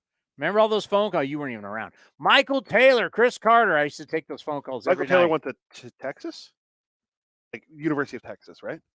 Or is that Michael Choice? No. He went to like University of Arlington or something like that. Look it up. Michael Taylor, it's something Arlington. Texas of Arlington University or whatever it is. Because there's Michael E. Taylor who plays in baseball right now. I don't want to confuse him with this Michael Taylor. He went to... Oh, well, okay. Actually, he went to Stanford. Who went to Arlington? I think it was Michael Choice. Michael Choice. Yeah, Michael Taylor. That's right. He went to Stanford. Michael Choice went to... something Arlington. University of Texas at Arlington, yeah. Because I remember doing the interview with him going, man, you grew up right. I mean, where did he grow up? He said he's born in Fort Worth. Yeah, but he spent a lot. He went to Ranger games. I remember Michael Choice. But I remember Carter and Taylor doing the A's postgame show. Carter ended up having a little bit of at one point led baseball in home runs. He was a good player. Well, home run hitter, not a good player. But yeah, he had a career. I'm not going to take that away from him. He had a career, but everybody thought Carter and Taylor are going to be the stars of baseball, and they're going to be A's, the Twin Towers. And why's he not coming up? I mean, Carter had a bunch of bombs in Milwaukee, and then we never saw him again. Correct. Chris Carter. Let's see. Chris Carter, 158 career home runs. Yeah, the year it was, Milwaukee. He played in 160 games in 2016 at age 20. Led baseball, yeah. 41 home runs. He hit over 35 home runs twice. Houston 1 year, then 2 years later with Milwaukee. But what do you see there? A lot of strikeouts. And what else? Low batting average. Batting average doesn't matter. What else? Was OPS isn't very good. Guess either. what? Batting average starts to matter when it's that low. You want to know when batting average matters? When you don't hit your weight. Take that to the bank. Like Cody over the years tried to, batting average doesn't matter. Yeah, it does. 245 is what he weighed. When you hit below your weight, he never hit his weight. Look at that. Guy hit 41 home runs the next year he's out of baseball. Why? There's 30 teams. You're trying to tell me 30 teams looked at a guy that hit 41 home runs. 222, 41 home runs, 206 strikeouts. He had 94 RBIs, and everybody said, yeah, no thanks. You can't play defense. You don't make contact. Running into 41 home runs, everybody said, Yankees gave him a sniff, gone, never played again. He actually, his career OPS plus was actually 108. Why didn't anyone sign him? Yeah. He was 30 years old. He was in still the prime of his career. His on-base percentage wasn't very good either. Actually, not bad. I mean, 312 is on the lower end. So when you tell me average doesn't matter, I'll always go, hey, tell me how it worked out for Chris Carter. For some reason, this I'm going to see if I'm correct. Rick Porcello popped in my head because I think he got called up to Detroit from like low A. The great Rick Porcello. He pitched, in 2008. He pitched in high A, going 8-6. Where is high A for the? It was Lakeland back then. Lakeland, Florida. Yeah, isn't that their spring training too? That might be 8-6 with a 2.66 that year in 24 starts. The next year he was pitching in the major leagues for the Tigers at age 20. I mean, called it from high A directly to the majors, and it was like crazy when we called up Jordan Diaz. Like, why is this crazy? He's hit. He's what, 22? Diaz is, yes, 22. I mean, why not bring him up? I think, you're just wasting at bats in the minor leagues. I think he just turned 22. Yeah. He turned 22. What was he hitting in the minors? What did he have to prove left in Las Vegas last year? In Vegas last year, he hit 348. In Midland, he hit 319. Great. He's hitting 348 in AAA. How long are you going to keep doing that? Yeah, 319 in Midland. And what do you want him to win the batting title in Vegas? Who cares? I mean, he's playing in the what league is this? The Colombian Winter League right now, or he was. He's hitting 339. Well, Melissa said he just hit a home run. He's in the Caribbean World Series. But in the Colombian Winter League, he said he's hitting 339. Hey, sometimes you got a guy, and I said it last year. I said, you know what impressed me the most about it is they know he's got nowhere to play. Who poo-pooed me on that? I said, I think it speaks volumes that the A's, who are never or haven't been in recent years, looking to elevate young players fast. They brought this guy up with no position. They put him at second base. He never even played second base at the big league level. Hey, you got an infielder's glove? Go play second.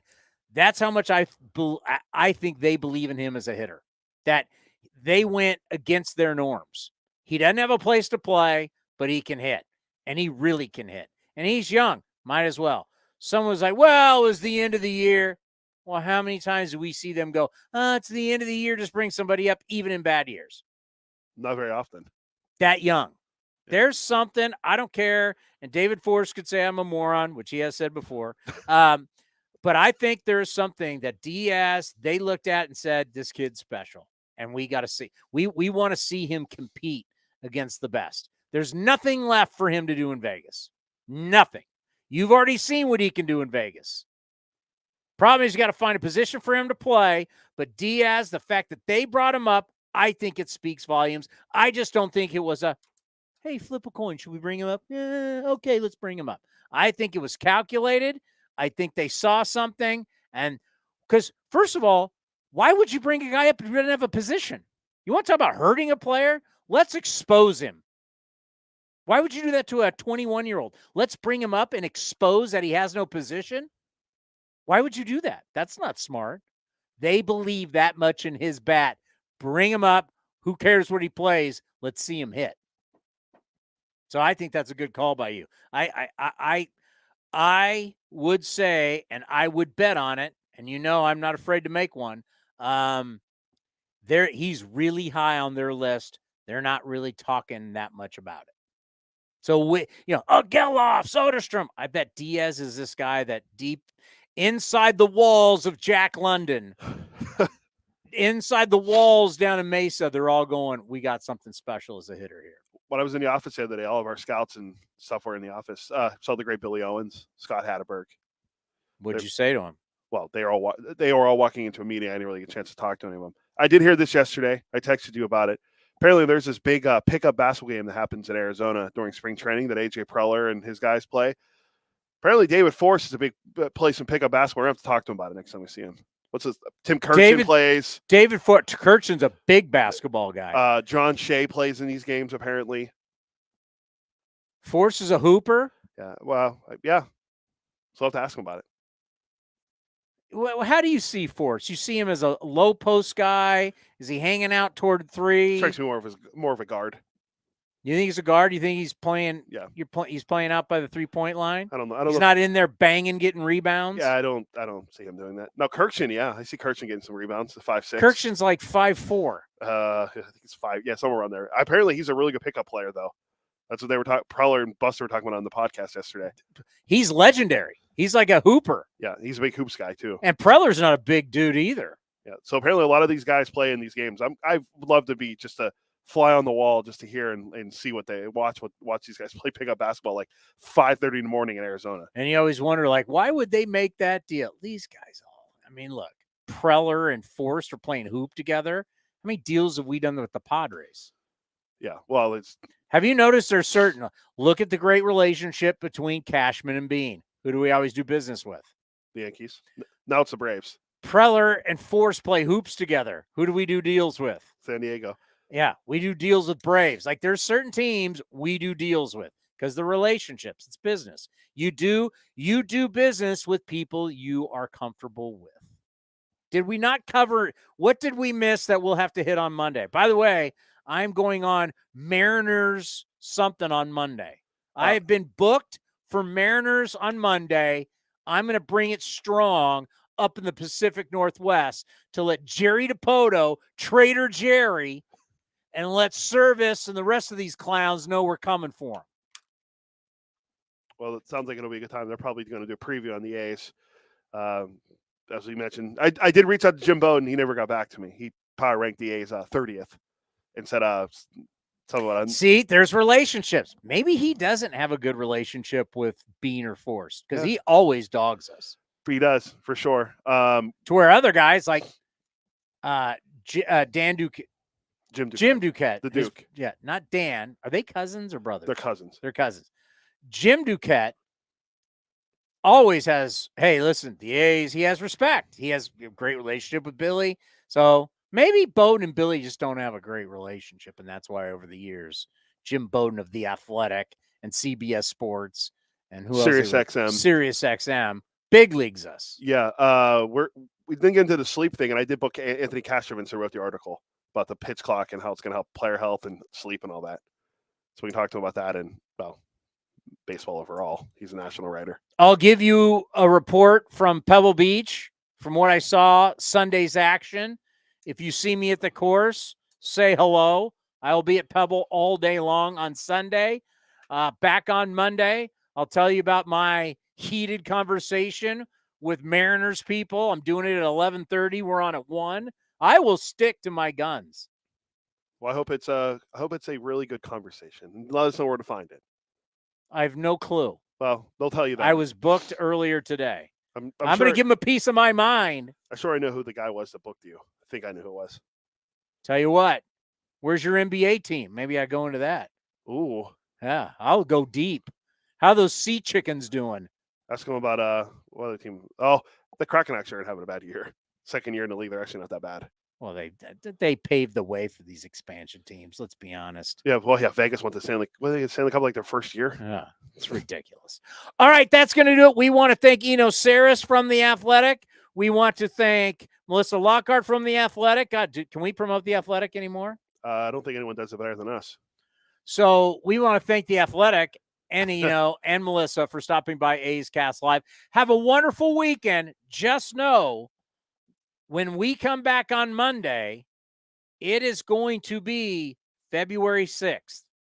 We're essentially a week away from pitchers and catchers. A week away. It's game on, folks. The season is right around the corner. And who knows? That's why you play the games. You never know how it's going to play out. But thank you for watching A's Cast Live. Have a great weekend. We'll see you on Monday at 1 o'clock.